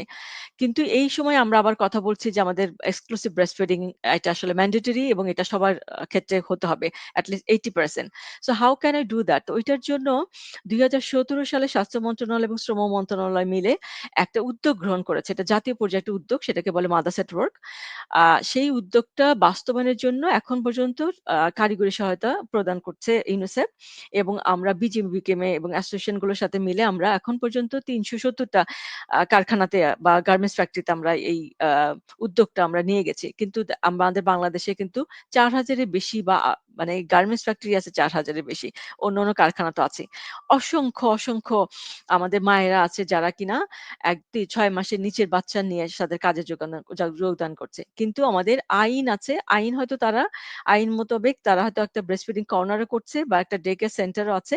তাদের ব্রেস্ট ফিডিং ব্রেক দেওয়ার জন্য হয়তো তারা ওয়ার্ক প্লেস এ একটা পলিসি তৈরি করেছে। বাট সেই পলিসির ইমপ্লিমেন্টেশন এর জন্য আমরা এই উদ্যোগটার মাধ্যমে তাদেরকে উৎসাহ দিচ্ছি এবং তাদেরকে সাপোর্ট করছি যে তারা কিভাবে দ্রুতভাবে সেই পলিসিগুলোকে বাস্তবায়ন করতে পারে।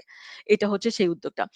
৩ নাম্বার যেটা সেটা হচ্ছে যে আমাদের আইপিএইচএন থেকে ডেপুটি ডিরেক্টর মহোদয় বলে গেছেন যে বিএমএস, বেবি মিল্ক সাবস্টিটিউট, যেটা আমরা বাংলায় বলি যে মাতৃদুগ্ধের বিকল্প শিশু খাদ্য, যেটা কিনা খুবই ক্ষতিকর শিশুদের জন্য, এবং আমাদের এই এক্সক্লুসিভ ব্রেস্ট ফিডিং এর জন্য সেটা কিন্তু একটা বিশাল বড় একটা বটলনেক বা ব্যারিয়ার। তো সেটার জন্য কিন্তু আমাদের ন্যাশনাল পলিসি লেজিসলেশনস এগুলো কিন্তু তৈরি করা আছে। কিন্তু ওগুলো ইমপ্লিমেন্টেশন খুব একটা হচ্ছে না। তো আমরা WHO এবং ইউনিসেফ মিলে আইপিএইচএন কে যেটা আমরা সহযোগিতা করছি এই মুহূর্তে, সেটা হচ্ছে যে ওই ন্যাশনাল লিগ্যাল যে মেজার্স গুলো আছে লেজিসলেশন এর বিষয়ে, বিএমএস কোড মনিটরিং এর ব্যাপারে সেখানে সহযোগিতা করছি। সেটা হচ্ছে যে এখন পর্যন্ত একটা বটলনেক অ্যানালিসিস তৈরি করা হয়েছে, এবং আমাদের যে ন্যাশনাল যে এমআই সিস্টেম আছে DSS2, সেইখানে একটা ইন্ডিকেটর তৈরি করা হয়েছে, যেটা আগে ছিল না। ৩ নাম্বার যেটা সেটা হচ্ছে এআই সাপোর্টেড একটা ডিজিটাল বলব না আমি, সেটা হচ্ছে যে ভার্চুয়াল মনিটরিং। আমাদের যে বিএমএস কোড ভায়োলেশন ডিটেক্ট করার জন্য একটা ভার্চুয়াল মনিটরিং এর জন্য কাজ করছে ইউনিসেফ এবং ওয়ার্ল্ড হেলথ অর্গানাইজেশন মিলে আইপিএইচএন এর সাথে। সো আমি এইটুকু বলে সময়ের জন্য থেমে যাচ্ছি। পরবর্তীতে যদি আরো কোনো সুযোগ থাকে তখন আসলে আমি পরবর্তী অংশটা বিস্তারিতভাবে একটু বলতে পারি। সবাই ভালো থাকবেন। না, অনেক খুবই ধন্যবাদ। চমৎকার। থ্যাংক ইউ মনিরা আপা, অ্যাকচুয়ালি টোটাল পিকচার একটা দেওয়ার চেষ্টা করলেন। অনেক ধন্যবাদ। এবং সত্যিকার অর্থেই যে আহ, আপনার 6 মাস যেটি আইপিএইচএন এর ডেপুটি ডিরেক্টর আলো আপা বলছিলেন যে অ্যাকচুয়ালি ম্যাটারনাল লিভের ইয়েটা এখন যেটা 3 মাস রয়েছে, 3 মাস আসলে হয় না, এটাকে 6 মাসে কিভাবে উন্নীত করাতে, সেটার জন্য আসলে আমাদের নিশ্চয়ই গভর্নমেন্টের তরফ থেকে সেই উদ্যোগটা নেওয়া হবে, যাতে করে একদমই এক্সক্লুসিভ ব্রেস্ট ফিডিংটাকে এনশিওর করা যায়।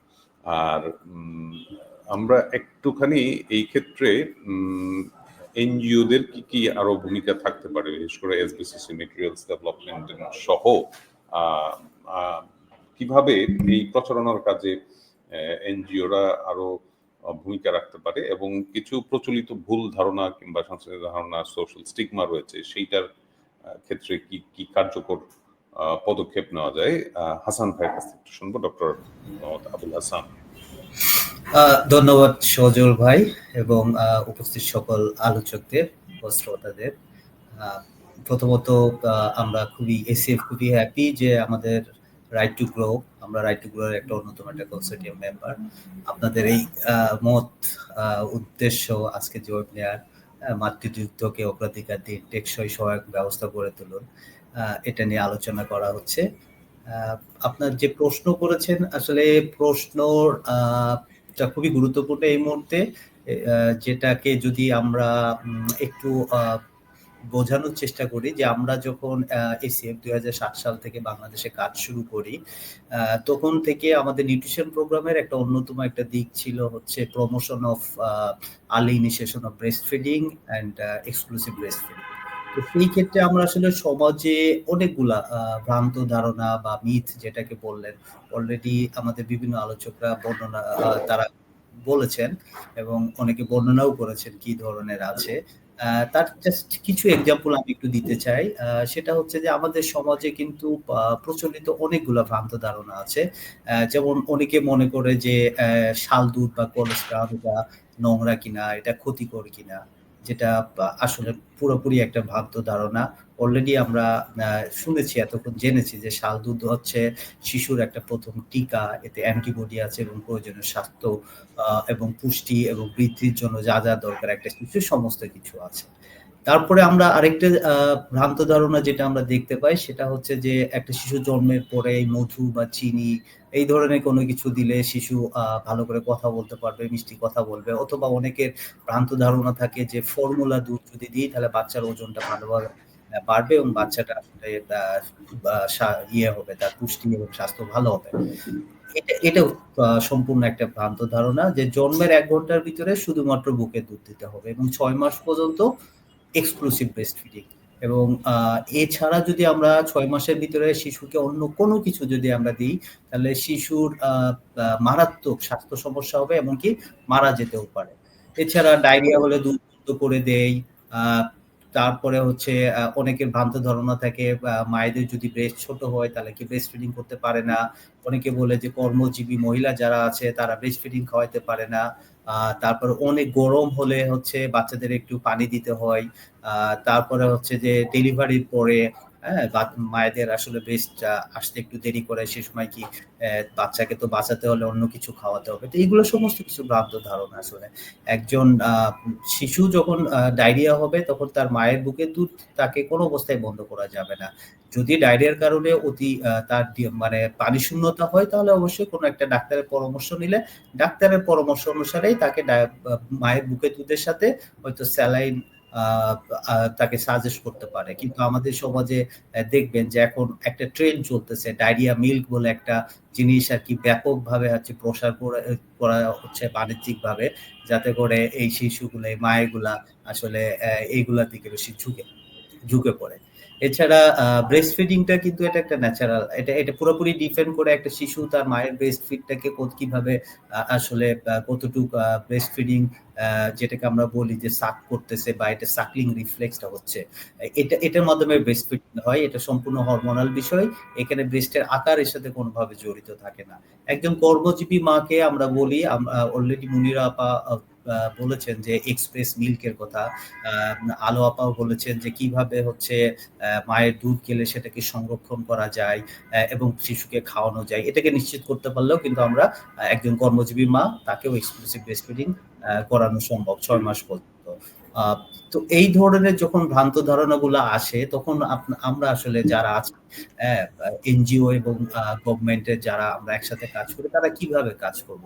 তো সেই ক্ষেত্রে মানে খুবই গুরুত্বপূর্ণ যে বাংলাদেশে আসলে মাতৃদুগ্ধ নিয়ে যে প্রচলিত ভ্রান্ত ধারণাগুলা আছে এগুলার জন্য আসলে আমাদের মানে বহুমাত্রিক পদক্ষেপ দরকার। যেমন আমাদের গণসচেতনতা প্রচারণা করতে হবে, আমরা টেলিভিশন, রেডিও, সামাজিক মাধ্যম, আমরা থিয়েটার, ইভেন আমরা এইসব জিনিসে আমাদের এই ক্যাম্পেইন গুলা তৈরি করা। যেমন হতে পারে একটা যে শালদুধি হচ্ছে শিশুর একটা প্রথম টিকা, হতে পারে 6 মাস পর্যন্ত শুধুমাত্র বুকের দুধ খাওয়ান, এছাড়া অন্য কোনো কিছু দেওয়া যাবে না।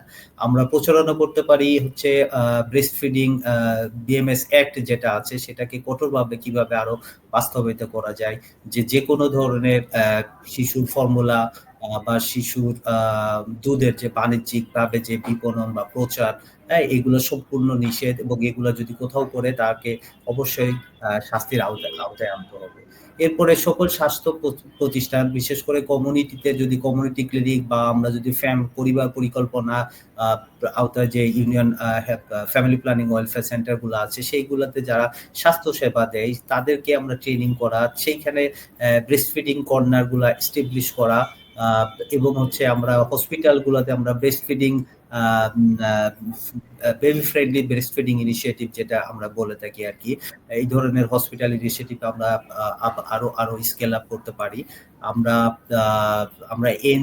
এন্টিনেটাল কেয়ার বা আমরা একটা যখন প্রসবকালীন সেবা নেয় অথবা প্রসবের পরবর্তী যে সেবাগুলো নেয়, ইপিআই সাইটের গুলোর কথা বলা হচ্ছে, যখন একটা শিশুকে টিকা কেন্দ্রে নিয়ে আসি, এইসব জায়গায় কি আমরা আরো ভালো করে একত্রে আমরা কাজ করতে পারি। সরকারের পাশাপাশি বেসরকারি যারা সাহায্য করতেছে, যারা এনজিও কাজ করে, তারাও হচ্ছে এইসব বিষয়গুলোতে প্রমোশন কাউন্সিলিং করে আমরা কিন্তু ব্রেস্ট ফিডিং এর এই ভ্রান্ত ধারণাগুলোকে আমরা দূর করে দিতে পারি।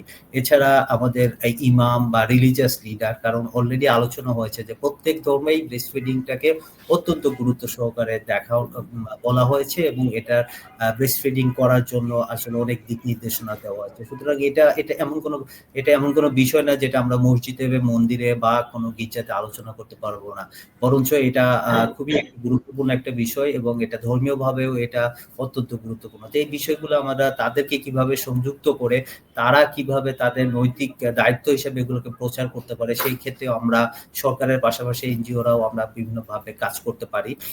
এরপরে আমরা স্কুল মাদ্রাসাগুলার যে টেক্সট বুকে আপনি দেখবেন অথবা আমাদের এইগুলোতে কিন্তু ব্রেস্ট ফিডিং এবং ব্রেস্ট ফিডিং এর importance, exclusive breast feeding, early initiation breast feeding, এইগুলো নিয়ে খুব একটা মানে ভালো মতো আর কি ইন্টিগ্রেট সেপারেটেড ওয়েতে কোনো চ্যাপ্টার বা অধ্যায় নাই। তো এইগুলোকে আমরা একটা সংযুক্ত করে দিতে পারি। আমরা এছাড়া বিভিন্ন স্কুলগুলোতে আমরা এনজিওরা যারা কাজ করি, প্রাইভেট সেক্টর যারা কাজ করে এবং সিএসওরা যারা কাজ করে, তারা এই ধরনের ক্যাম্পেইন বা এই ধরনের কোনো একটা অনুষ্ঠান আয়োজন করতে পারে, যেখানে আমরা হচ্ছে এই ব্রেস্ট ফিডিং এর গুরুত্ব এবং এই ভ্রান্ত ধারণাগুলো নিয়ে আমরা আলোচনা করতে পারি। এরপরে আমরা আসলে কর্মজীবী মায়েদের জন্য যে ভ্রান্ত ধারণাগুলো আমরা দেখতে পেয়েছি, যে ওনাকে মনে করে একটা মা কাজ করতেছে, সে তাকে এক্সক্লুসিভ ব্রেস্ট ফিডিং করাইতে পারবে না। তো আমরা এই বিভিন্ন কর্মক্ষেত্রগুলোতেও আমরা প্রচারণা চালাইতে পারি, তাদেরকে এক্সপ্রেস ব্রেস্ট মিল্ক কিভাবে আমরা তাকে মিল্ক বের করতে হয় এবং সেটা কিভাবে সংরক্ষণ করতে হয়, বাচ্চাকে কিভাবে খাওয়াতে হয়, এবং সেটার পুরো সেট আপ নিয়েও আমরা কিন্তু একটা এনজিও প্রাইভেট সেক্টরে আমরা কাজ করতে পারি সরকারের পাশাপাশি। তো আমি এই মুহূর্তে বলতে চাই, আমরা যদি সরকার, জনগণ, স্বাস্থ্যকর্মী, গণমাধ্যম, সিভিল সোসাইটি, বেসরকারি সংস্থা এবং ধর্মীয় নেতৃবৃন্দ যদি আমরা সবাই একসাথে কাজ করি, তাহলে মাতৃত্ব নিয়ে যে প্রচলিত ভ্রান্ত ধারণাগুলো আছে সেখান থেকে আসলে আমরা কি বলবো, যে আমরা বিজ্ঞান, সংস্কৃতি এবং আমাদের এক্সিস্টিং যে বিএমএস অ্যাক্ট আছে এর মাধ্যমে আমরা মাতৃত্ব কার্যকরী সুপারিশগুলো প্রতিষ্ঠিত করা সম্ভব। জি, অনেক অনেক ধন্যবাদ ডক্টর হাসান। রাইটলি আপনি খুব চমৎকার করে অনেকগুলো জিনিস এনেছেন, এবং যে পাঠ্যপুস্তকের বিষয়টি এটি খুবই গুরুত্বপূর্ণ, এবং আলো আপা হাসছিলেন, নিশ্চয়ই এই বিষয়ে কাজ হবে। তো এই জায়গাটির সঙ্গে আরেকটু মনে করে দিতে চাই, অনেক মায়েরই আসলে পারফেক্টলি কিভাবে ধরতে হবে বাচ্চাকে, ওই যে ডক্টর হাসান যেমনটি বলছিলেন, এটি ব্রেস্টের সাইজ ডাজন্ট ম্যাটার, যেটা হচ্ছে যে তার মানসিকতা, দুধ দেওয়ার জন্য যে বাচ্চাকে সঠিক অবস্থানে ধরা, সঠিকভাবে বুকের কাছে চেপে ধরা, এবং তার মেন্টাল যে দেওয়ার জন্য যে শান্ত পরিবেশ, সেটার জন্য আসলে ব্রেস্ট ফিডিং কর্নার বিভিন্ন জায়গায় থাকলে যেমন ভালো হয়, আর বাসায় থাকলে নিঃসন্দেহে সেটি তার মানসিক অবস্থাটি খুবই গুরুত্বপূর্ণ একটি বিষয়।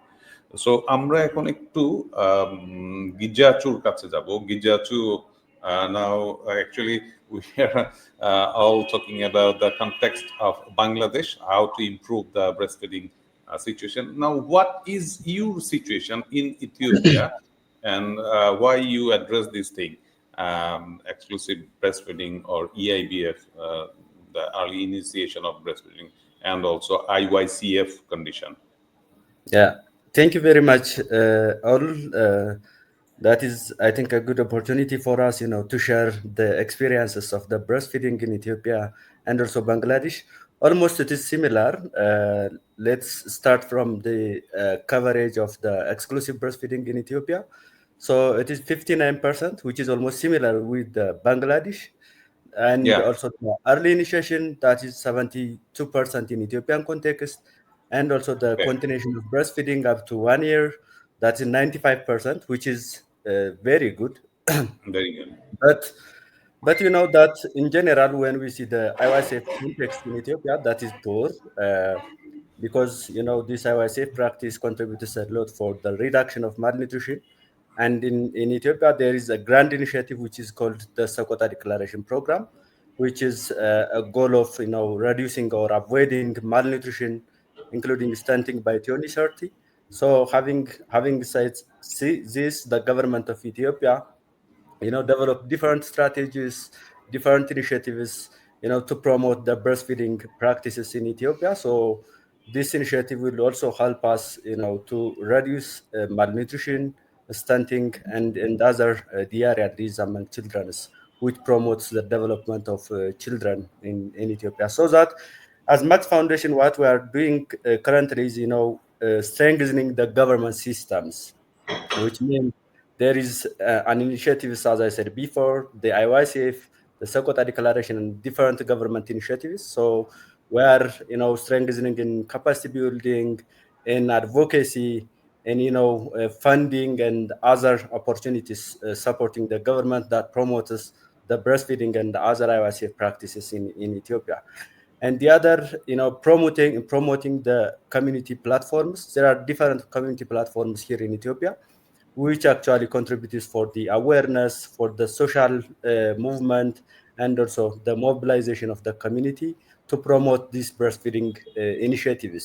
So we are also working on that, and the government of Ethiopia is also uptaking different lessons, experiences from Max Foundation to improve these breastfeeding initiatives.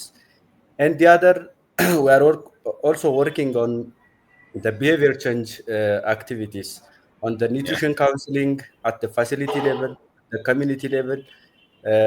Within this nutrition counseling, for instance, promotion of the breastfeeding, early initiation, feeding of the colostrum, the benefit of the breastfeeding, and for the mother, for the nation, and also for the government of Ethiopia. So we are working also on that through these CBC approaches. And there is also an initiative, as you said, that the baby-friendly hospital initiative, which is the breastfeeding corners, not only at the hospital level, but also other public spaces.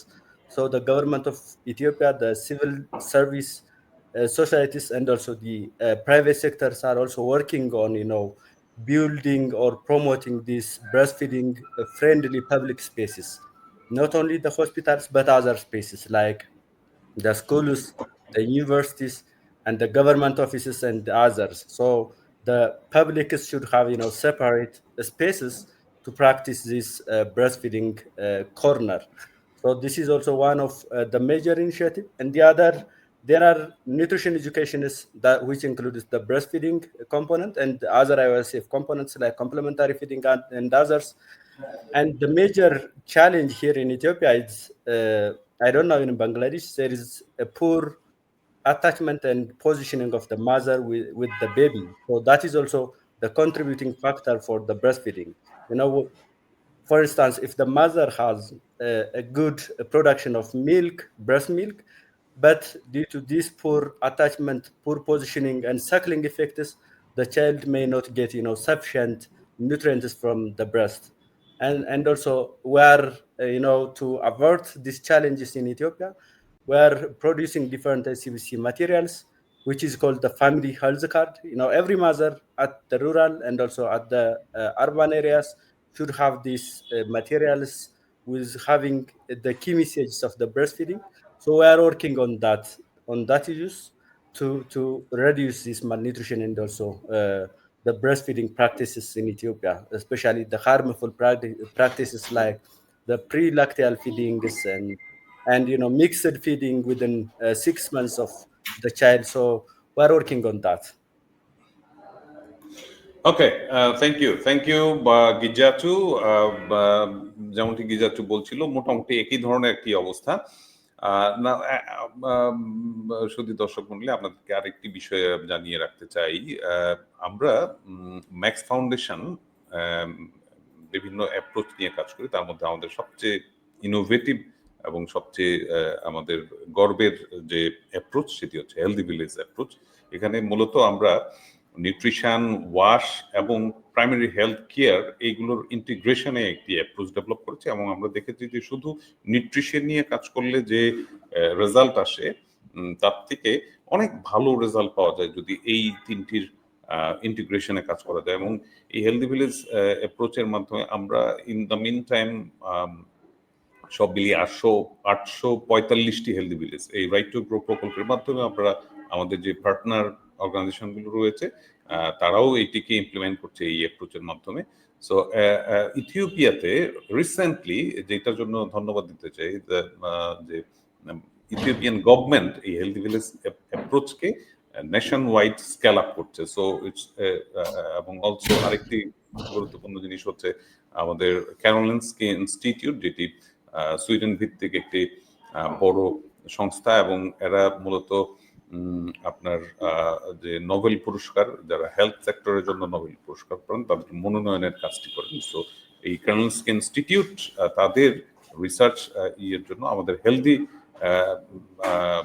Research পেপারে আমাদের healthy village অ্যাপ্রোচের ভর্তি প্রশংসা করেছে। So Gijachu, what I'm telling our spectators and panelists that the healthy village approach has been scaled up by the Ethiopian government. Will you please explain how the Ethiopian government actually like to scale it up? What is your advocacy point at that stage? Yeah. As you said, this healthy village approach is actually an integrated approach, and which includes the health, nutrition, food security, agriculture, and wash. When we say wash, the water sector and also the hygiene and sanitation, so that in Ethiopia these types of integrated approaches for the first time, to avert or to reduce malnutrition, is the multi-sectoral approach is the only intervention in Ethiopia, so that we are promoting this integrated approach, which will be implemented in multi-sector, and the government of Ethiopia actually takes these lessons and arranging and scaling different regions of the Ethiopian context, so that our advocacy is actually working on that, this integrated approach, not only for Ethiopia, but for other developing countries like Ethiopia. It will be helpful, to reduce malnutrition, especially stunting, the effects of stunting and the malnutrition in regarding to the economic development, and regarding to the IQ, and also the nation development in a way. So that this Max Foundation, both the Right to Grow and also the Healthy Village program, contributes to the government of Ethiopia to scale different approaches, initiatives, and also developing different strategies and policy levels in Ethiopian context. Yeah, thank you. আমাদের একজন spectator উনি লিখেছেন যে alongside all the উনি mobile অ্যাপের মাধ্যমে এইটাকে greatly strengthen করা যেতে পারে প্রচারণার কাজটির জন্য। থ্যাংক ইউ রহিম সাহেব যিনি লিখেছেন। তো আমরা একদম শেষ পর্যায়ে রয়েছি, আমরা জাস্ট 1 মিনিট করে এখন শুনবো, কারণ আমরা অনেক সময় এর মধ্যে দিয়ে ফেলেছি। তো সবার প্রথমেই আলো আপার কাছে যাচ্ছি। আলো আপা যেমনটি শুনছিলেন যে এখানে পাঠ্যপুস্তক কিভাবে এটিকে আরো ভালোভাবে অন্তর্ভুক্ত করা যায়, সেইটির বিষয়ে আপনাদের কি কোনো উদ্যোগ রয়েছে?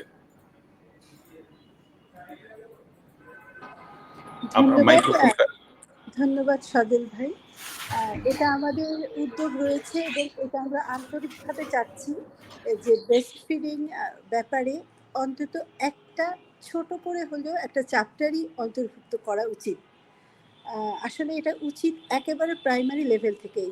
যদি সেটা ক্লাস 5 থেকে হয় অত্যন্ত ভালো হবে। যদি 5 থেকে নাও হয়, ক্লাস 6 থেকে শুরু করে আমরা আশা করছি ক্লাস 10 পর্যন্ত অবশ্যই পাঠ্যসূচিতে আমাদের ব্রেস্ট ফিডিংয়ের উপর একটি চ্যাপ্টার থাকবে।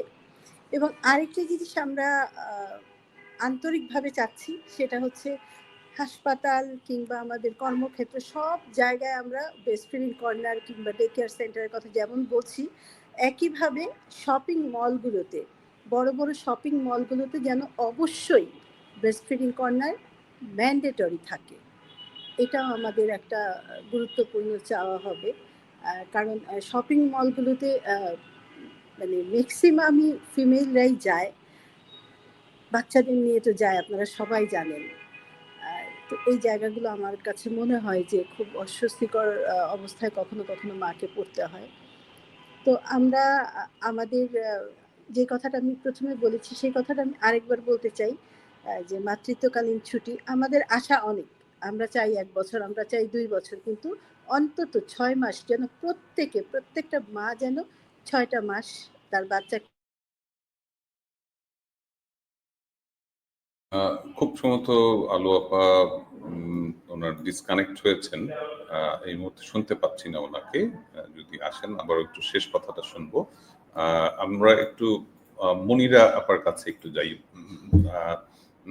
উনি অনেকগুলো দিক এর আগে বলেছেন। আচ্ছা, নতুন করে যে মোবাইল অ্যাপের একটা প্রসঙ্গ আসলো, যে আরো বেশি করে প্রচারণার জন্য এই ধরনের ডিজিটাল সিস্টেম, মোবাইল অ্যাপ হোক, আমাদের বিভিন্ন সোশ্যাল মিডিয়াগুলোর মাধ্যমে কিভাবে আমরা ক্যাম্পেইনটাকে আরো জোরদার করতে পারি, এই বিষয়ে যদি আপনার কোনো সাজেশন থাকে।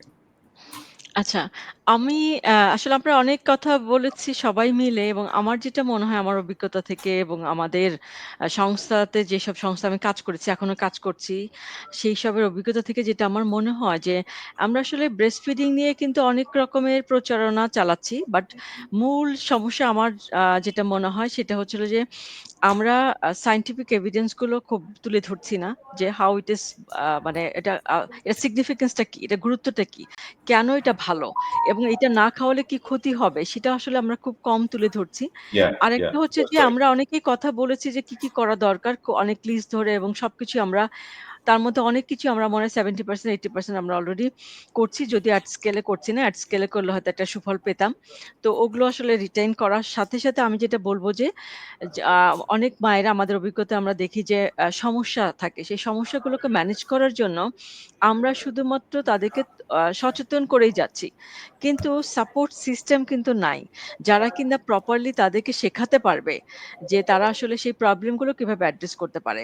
তারপর হচ্ছে তার যে কনস্ট্রেইন গুলো থাকে সেগুলোকে কিভাবে আসলে ম্যানেজ করে করতে পারবে। যেমন আমরা বলেছি ব্রেস্ট মিল্ক এক্সট্রাকশন। কিন্তু সেটার জন্য একটা তাকে শেখাতে হবে কিভাবে সে এক্সট্রাক্ট করবে, কিভাবে সংরক্ষণ করবে, কিভাবে সে মা না থাকলে কিভাবে অন্য কেয়ার প্রোভাইডার সেটাকে ব্যবহার করবে বা খাওয়াবে বাচ্চাকে। বা কি করা যাবে না। Dos and don't dos.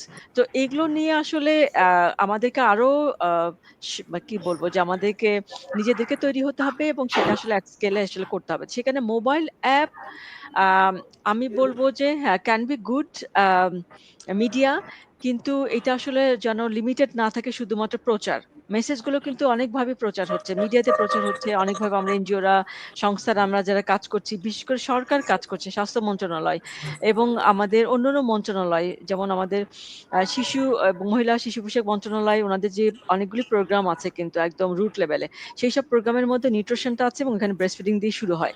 কিন্তু তারপরেও আমরা আসলে এত পিছিয়ে আছি, আমার যেটা মনে হয় সেটা আসলে আমরা যে ধরনের অ্যাপ্রোচে যাই না কেন সেখানে আসলে সায়েন্টিফিক বিষয়গুলো যেন আমরা তুলে ধরি কেন ব্রেস্ট মিল্ক এত গুরুত্বপূর্ণ শিশুর জন্য এবং না খাওয়ালে একটা যে সুপারিশকৃত যে আমাদের যে খাওয়ানোর যে নিয়ম আছে সেগুলো ফলো না করলে তার শিশুর জন্য কি ক্ষতি হবে সেটা আমাদেরকে আরো বেশি, বেশি করে তুলে ধরতে হবে এবং সাপোর্ট সিস্টেম এস্টাবলিশ করতে হবে এবং আরেকটা জিনিস আসলে আমি জানি না যে মোবাইল অ্যাপ আমি সুনির্দিষ্টভাবে আসলে কাজ করতে হবে এইসব বিষয়গুলো নিয়ে যে not only just like message দিলাম আমি অ্যাপের মাধ্যমে।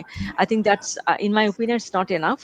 যেমন আমরা অলরেডি আমরা বিভিন্ন এনালাইসিস থেকে বেরিয়ে এসছে যে বিএমএস কোড বাংলাদেশে অনেক এগিয়ে আছে। আমাদের কিন্তু তৈরি হয়েছে ২০১৩ সাল থেকে। তারপরে রুল তৈরি হয়েছে ২০১৭ সালে। কিন্তু এগুলো কিন্তু বাস্তবায়নের জন্য মনিটরিং করার জন্য আমাদের ব্যবস্থা নিতে হবে এবং সেই অ্যাপস এর মধ্যে যেন সেগুলো আমরা অ্যাড্রেস করি। আরেকটা হচ্ছে যে ব্রেস্ট ফিডিং যে ইস্যুস প্রবলেম গুলো থাকে এটা আমাদের স্ক্রিনিং এর মাধ্যমে বের করে নিয়ে আসতে হবে এবং মায়েরা নরমালি কি ধরনের প্রবলেম ফেস করছে এবং সেই সব মাগুলোকে আইডেন্টিফাই করে তাদের জন্য একটা সাপোর্ট সিস্টেম গড়ে তুলতে হবে। আমাদের ফেইথ বেসড আমরা বিভিন্ন প্ল্যাটফর্মের কথা বলেছি। ওইটা একটা গুরুত্বপূর্ণ বিষয় যে ওখানে হয়তো একটা আমাদের যে ভ্রান্ত ধারণা বা কুসংস্কার যেগুলো মিসকনসেপশন আছে সেটা হয়তোবা আমাদের দূর করা সম্ভব হবে যদি আমরা ফেইথ বেসড যেটা আমাদের প্ল্যাটফর্ম চ্যানেলগুলো আমরা ব্যবহার করি। সুতরাং আমি শুধু বলছি যে আমরা যদি অ্যাপ তৈরি করতে পারি মোবাইলের মাধ্যমে এটা একটা মিডিয়া অবশ্যই এটা কার্যকর হতে পারে কারণ এটা আমরা দ্রুত ছড়াতে পারবো, বেশি মানুষের কাছে পৌঁছাতে পারবো। বাট এইখানে যেন আমাদের যে বিষয়গুলোতে যেসব ক্ষেত্রে সমস্যা সেগুলো যেন অ্যাড্রেস করা হয়। আমি এটুকুই বলব। জি, ধন্যবাদ। জি অনেক ধন্যবাদ। আমরা একটু হাসান ভাইয়ের কাছে একটু যাব জাস্ট 1 মিনিটে কোনো অ্যাড করা যদি থাকে। ধন্যবাদ ধন্যবাদ সজল ভাই। আমি আসলে বলবো যে আমরা অলরেডি আলোচনার মাধ্যমে আমরা আজকে শুনেছি যে বাংলাদেশে প্রায় ২.৫ কোটি কর্মজীবী মা বিভিন্ন সেক্টরে তারা কাজ করে। তো আসলে একটা বিশাল একটা জনগোষ্ঠী যেখানে ৪,০০০-এর বেশি আমরা বলেছি যে আমাদের এখানে গার্মেন্টস ফ্যাক্টরি রয়েছে। তার ভিতরে ৩৭০ বা ৪০০-র মতো ডে কেয়ার সেন্টার এস্টাবলিশ করা পসিবল হয়েছে। সো আমাদের একটা হিউজ একটা কাজ আছে আসলে বড় আমরা যদি আমাদের কাঙ্ক্ষিত যে লক্ষ্য আমরা চাচ্ছি যে অ্যাটলিস্ট ৮০% আমরা এক্সক্লুসিভ ব্রেস্ট ফিডিং এ পৌঁছাবো এবং আমাদের ভ্রান্ত ধারণা যেগুলো আছে আমাদের অ্যাটাচমেন্ট পজিশন নিয়ে মায়ের কাছে তথ্যগুলা বুঝাই দেওয়া, এবং হচ্ছে কর্মক্ষেত্রে আসলে যদি আমরা ব্রেস্ট ফিডিংটাকে আমরা প্রমোট করতে চাই, তাহলে বেসরকারি খাতের একটা গুরুত্বপূর্ণ ভূমিকা আছে এবং তাদেরকে নিয়ে আমাদেরকে কাজ করতে হবে। আমরা এই ক্ষেত্রে বেসরকারি প্রাইভেট সেক্টর গুলাকে আমরা ওদের জানেন যে ওদের একটা কর্পোরেট সোশ্যাল রেসপন্সিবিলিটি বা আমরা CSR বলি। হ্যাঁ, তো ব্রেস্ট ফিডিং কে তারা CSR এবং একটা ব্র্যান্ডিং এর একটা পার্ট হিসেবে নিতে পারে। গভর্নমেন্টের দিক থেকে কিছু প্রণোদনা দিতে পারে। অনেক সময় হয় না যে আমরা ট্যাক্স সার যেটা আছে আমরা সেটা আমরা ওদের কাছ থেকে করা যায় কিনা। প্লাস হচ্ছে আমরা যে মাতৃত্বকালীন ছুটি যেটা সরকার থেকে ঘোষিত, 6 মাস পর্যন্ত, এবং আরো কিছু বিধিমালা আছে বেসরকারি খাতের ক্ষেত্রে যে 40 জনের বেশি নারী কর্মী থাকলে সেখানে একটা ডে কেয়ার। তো এই সব বিষয়গুলো কিভাবে আমরা আরো ভালোভাবে মনিটরিং করা, তাদের সাথে একত্রে হয়ে কাজ করা যায়, এগুলো নিয়ে আমরা কাজ করতে পারি। এছাড়া পাবলিক প্রাইভেট পার্টনার, কারণ গভর্নমেন্টের তো অনেকগুলা আপনার জানেন যে অনেকগুলা সেক্টর, তাদের অনেকগুলো অফিস, লোকাল গভর্নমেন্ট থেকে শুরু করে বিভিন্ন পর্যায়ে আছে, আমাদের সরকারি স্কুল কলেজ, কোনো জায়গায় কিন্তু আমাদের মানে এক্সপেক্টেড অনুসারে এই ব্রেস্ট ফিডিং কর্নার গুলো নাই, কর্মক্ষেত্রে নারীরা এই সুবিধাগুলো পাচ্ছে না। সেক্ষেত্রে কিন্তু যদি আমরা পাবলিক প্রাইভেট পার্টনারশিপটাকে একটু জোরদার করতে পারি, তাহলে কিন্তু প্রাইভেট এবং সরকার এবং জনগণ সবাই একসাথে মিলে আমরা একটা সুন্দর একটা ব্যবস্থা তৈরি করতে পারি, যেখানে আমরা মায়েরা নিশ্চিতভাবে 6 মাস পর্যন্ত ব্রেস্ট ফিডিংটা করতে পারবে। ধন্যবাদ হাসান ভাই। আচ্ছা, মহিউদ্দিন ভাই, আপনার কাছে প্রশ্ন, এই যে ব্রেস্ট ফিডিং কর্নার করেছেন, এইটা কি সত্যিকার অর্থে কাজে লাগে? মানে যায় ওখানে মায়েরা? অবশ্যই আসে। আসলে ধন্যবাদ দিই এই সিএসএর কর্মীদেরকে, এই জন্য দিই যে তারা আমাদেরকে প্রস্তাব করেছিল, আর আমরা এই কর্নারটা করার পরে এখানে মায়েরা তো অবশ্যই যেমন মাতৃত্বকালীন ভাতা নেওয়ার জন্য তো এখানে আসবেই তারা। আবার এখানে যে আমরা বিভিন্ন সময়, বিশেষ করে ঈদের সময় প্রায় 2000 লোকের আমরা চাউল দেই, এই লোকগুলো কিন্তু আসে অধিকাংশ মায়েরা, বিশেষ করে পুরুষেরা আসে না, তাদের ইনকাম অনেক, এই ইনকাম গুলো বন্ধ করে দিয়ে ওই চাউল নিতে আসে না। তো ওরা যখন আসে ওদের জন্য ওই কর্নারটা যে কি উপকারে আসে তা বলার না। ওর ভিতরে যারা গর্ভবতী তারা রেস্ট নেয়, এবং যারা মাতৃদুগ্ধ পান করায় ওইখানে একটা নিরাপদ জায়গা মনে করে। এবং এখানে আমি তো মনে করতেছি এরপরে এখানে দেয়াল লিখনেরও কিছু ব্যবস্থা করব, এবং আমাদের সমাজের প্রত্যেকটা সেক্টরে যদি এরকম একটা, যেমন প্রাইমারি স্কুল আছে, এখানে যদি একটা এরকম ব্রেস্ট ফিডিং কর্নার থাকে, তো সেখানে অনেক মায়েরা যায়, তারা এটাকে কাজে লাগাতে পারে। এখন আর বাচ্চারাও এখন বেশ বড় হয়ে যায় ওখানে, যে 5 এর বাচ্চারাও মোটামুটি এখান থেকে শিখতে পারে, কারণ এই বয়সটাই তো তাদের শেখার সময়। তো এরকম একটা আপা ওই যে বললো যে 6 থেকে 10 পর্যন্ত দেওয়ার একটা চিন্তা ভাবনা রয়েছে। এই চিন্তা ভাবনাটা যাতে বাস্তবে কাজে, মানে বাস্তবে পরিণত হয়, এটা আশা করছি।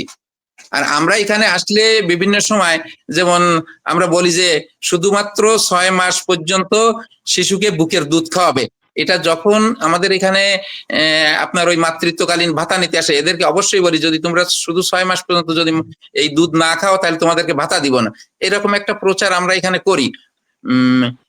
আর এই যে অপুষ্টি যেসব বাচ্চা থাকে, এই বাচ্চাদেরকেও আমার এই সিএসএর কর্মীরা আসছিল, এদের মাধ্যমে আমরা অগ্রাধিকার ভিত্তিতে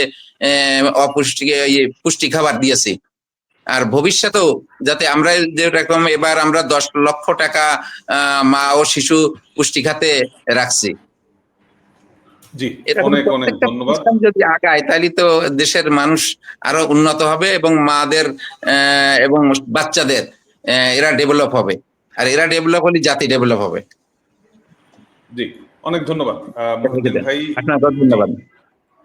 জি, যেমনটি বলছিলেন যে ওনারা কিন্তু আমরা বিশেষ করে আমাদের রাইট টু গ্রো এর যে কর্ম এলাকার 40টি ইউনিয়ন রয়েছে, প্রত্যেকটি ইউনিয়ন পরিষদের সঙ্গে স্পেশালি একটা অ্যাডভোকেসি করেছে যে নিউট্রিশন হেডে কোনো বাজেট এর আগে ছিল না, এখনো নাই ইনফ্যাক্ট, কিন্তু আমাদের এই 40টি ইউনিয়নে আমরা ক্রমশ তাদের সঙ্গে কাজ করে যেটি তাদেরকে বোঝাতে সক্ষম হয়েছে, এবং ওনারা ক্রমশ নিউট্রিশন হেডের বাজেটটি রেখেছে নিউট্রিশন ওয়াশে, এবং প্রতি বছর সেটি বাড়িয়েছেন এবং গত 23-24 অর্থ বছরের তুলনায় 24-25 অর্থ বছরে প্রায় 18% বেশি বাড়িয়েছেন। সো এবং ওনাদেরকে ধন্যবাদ জানাই যে শুধু বাজেট এলোকেট করা না, সেইটিকে প্রপারলি ইউটিলাইজ করা, সেইটির কাজও তারা করেছেন। এই জন্য মহিউদ্দিন ভাই সহ 40টি ইউনিয়নের প্রত্যেককেই ধন্যবাদ জানাচ্ছি। আর তানিয়া আপা, শেষ কথা একটু শুনতে চাই আপনার কাছ থেকে। থ্যাংক ইউ সজল ভাই।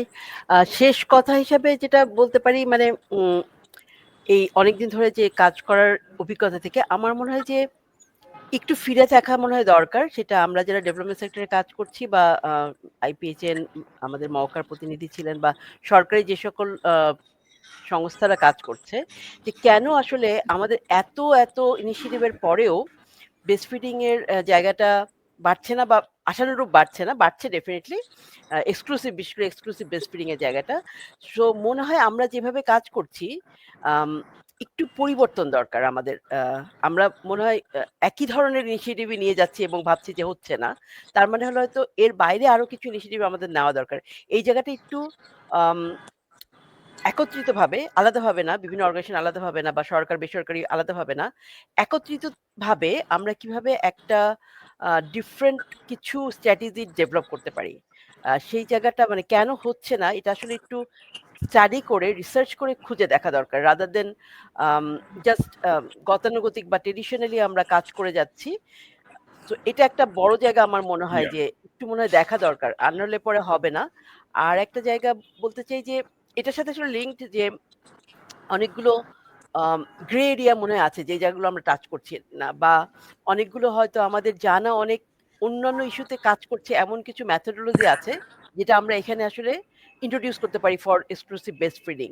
আমরা ইয়ুথকে এঙ্গেজ করার জন্য অনেক এখনকার যে মেকানিজম সোশ্যাল মিডিয়া বলেন বা অন্যান্য, এই মানে এটাকে একটা ট্রেন্ডে নিয়ে আসা যায় কিভাবে, সেই জায়গাটাতে মনে হয় আমাদের একটু চিন্তা করা দরকার। আর নাহলে হয়তো আমরা এই এই একই আলোচনা করতে থাকবো যে কেন হচ্ছে না কেন হচ্ছে না, কিন্তু আশানুরূপ জায়গাটাতে হয়তো পৌঁছাতে পারবো না। সো শেষ কথা হিসেবে এটাই বলবো, বাট অবশ্যই আমরা সবাই কাজ করছি এবং ইনশাল্লাহ আমরা যে টার্গেটে পৌঁছাতে চাই সেটাতে সবাই মিলে আমরা পৌঁছাতে পারবো। জি সজল ভাই, over to you.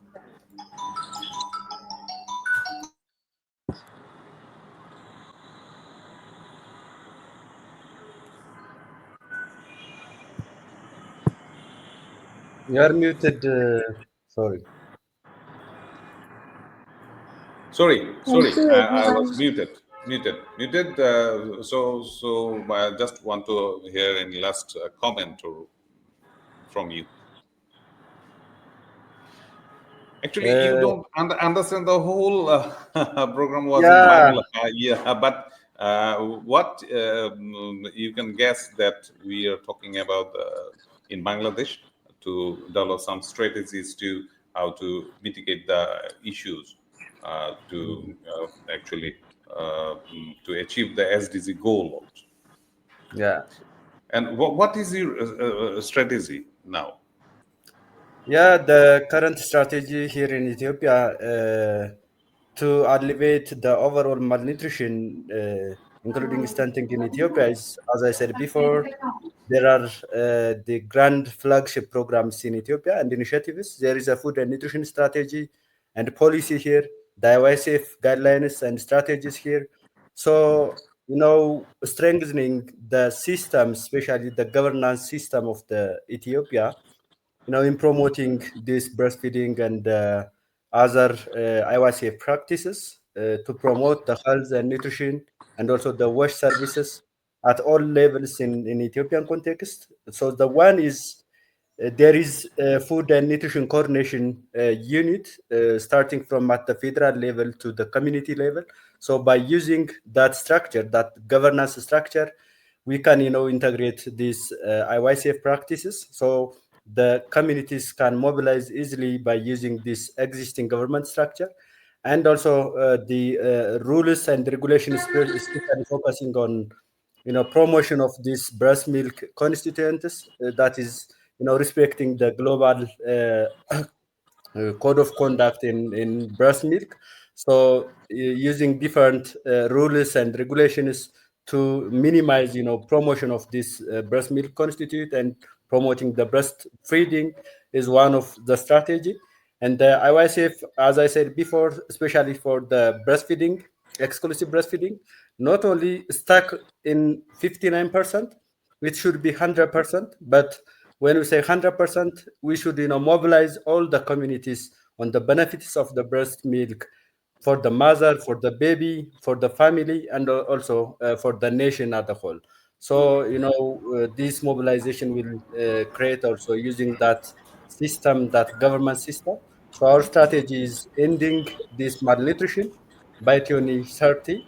So we're as a CSO and also NGO, we're supporting the government, the community in mobilizing in advocacy of the nutrition interventions, both the nutrition specific and also nutrition sensitive interventions in Ethiopia.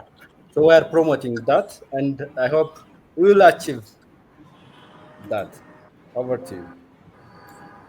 Yeah, thank you, Gijachu, for your nice word, and you developed the strategy already and taking initiatives.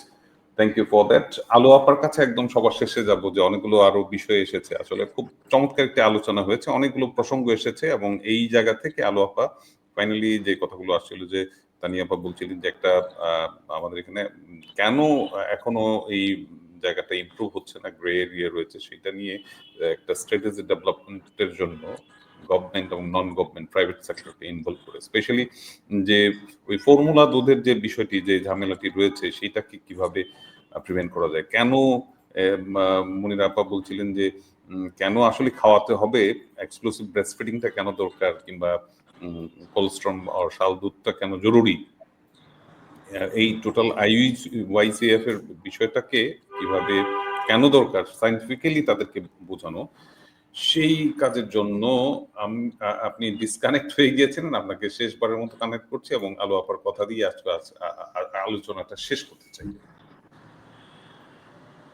Thank you সজল ভাই। আমি একটু সবাইকে ধন্যবাদ জানাতে চাই, বিশেষ করে সজল ভাই আপনাদেরকে ধন্যবাদ জানাচ্ছি আজকের এই চমৎকার ওয়েবিনারটা করার জন্য।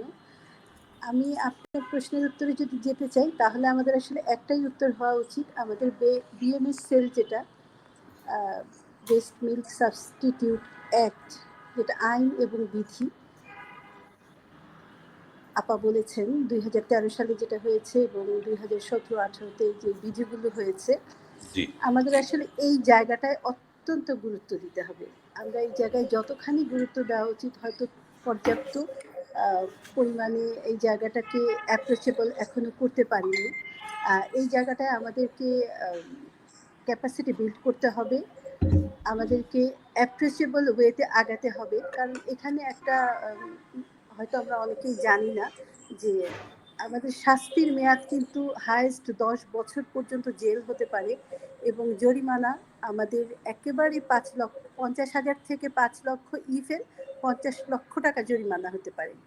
আমরা যদি আসলে সত্যিকার অর্থে দৃষ্টান্তমূলক 2-4টা আইন এবং বিধি এস্টাবলিশ করতে পারি 2, 4, 5, 6টা জায়গায়, দেখা যাবে তখন অনেকেই সতর্ক হয়ে যাবে।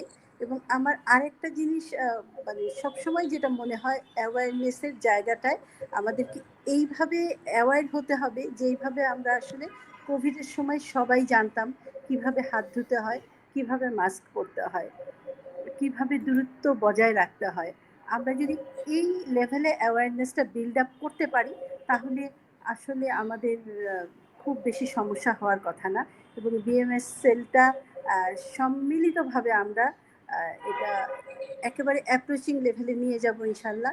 এবং এই জায়গাটা আমরা যদি সত্যিকার অর্থে ধারণ করতে পারি, আমার মনে হয় আমরা অনেকাংশে আমাদের কাজ এগিয়ে নিয়ে যেতে পারবো। মনির আপাকে খুবই ধন্যবাদ, স্পেশাল ধন্যবাদ। উনি অনেকগুলো কথা বলেছেন যেগুলো আমাদের জন্য খুব ফ্রুটফুল। আর আমি আরেকটুখানি বলি, আমি সাতক্ষীরার দেবহাটায় গিয়েছিলাম রিসেন্টলি, যে আরবান মানে হেলদি ভিলেজ কিংবা এই জায়গাগুলো আমি একেবারে মাঠ পর্যায়ে গিয়ে দেখে এসেছি, ওনাদের সাথে কথা বলেছি, এবং আমার মনে হয়েছে আমরা এই জায়গাগুলোতে আমরা সবাই মিলে যদি কাজ করতে পারি, আমরা আসলে অসাধারণ একটা বাংলাদেশ পাবো।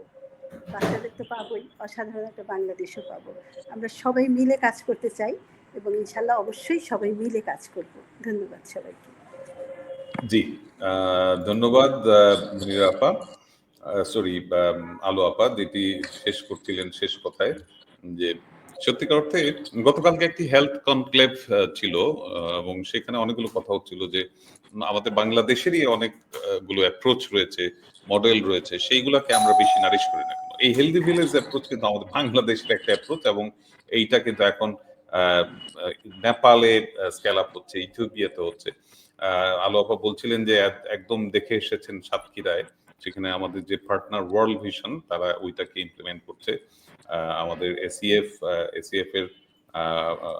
আমাদের কোর পার্টনার জাগোনারি বরগুনাতে ইমপ্লিমেন্ট করছে। আমাদের পটুয়াখালীতে এসডি এর মাধ্যমে আমরা ম্যাক্স ফাউন্ডেশন এখানে ইমপ্লিমেন্ট করছি হেলদি ভিলেজ। এখানে ডুমুরিয়াতে সেটি করছে টিএইচপি জাহাঙ্গার প্রজেক্ট।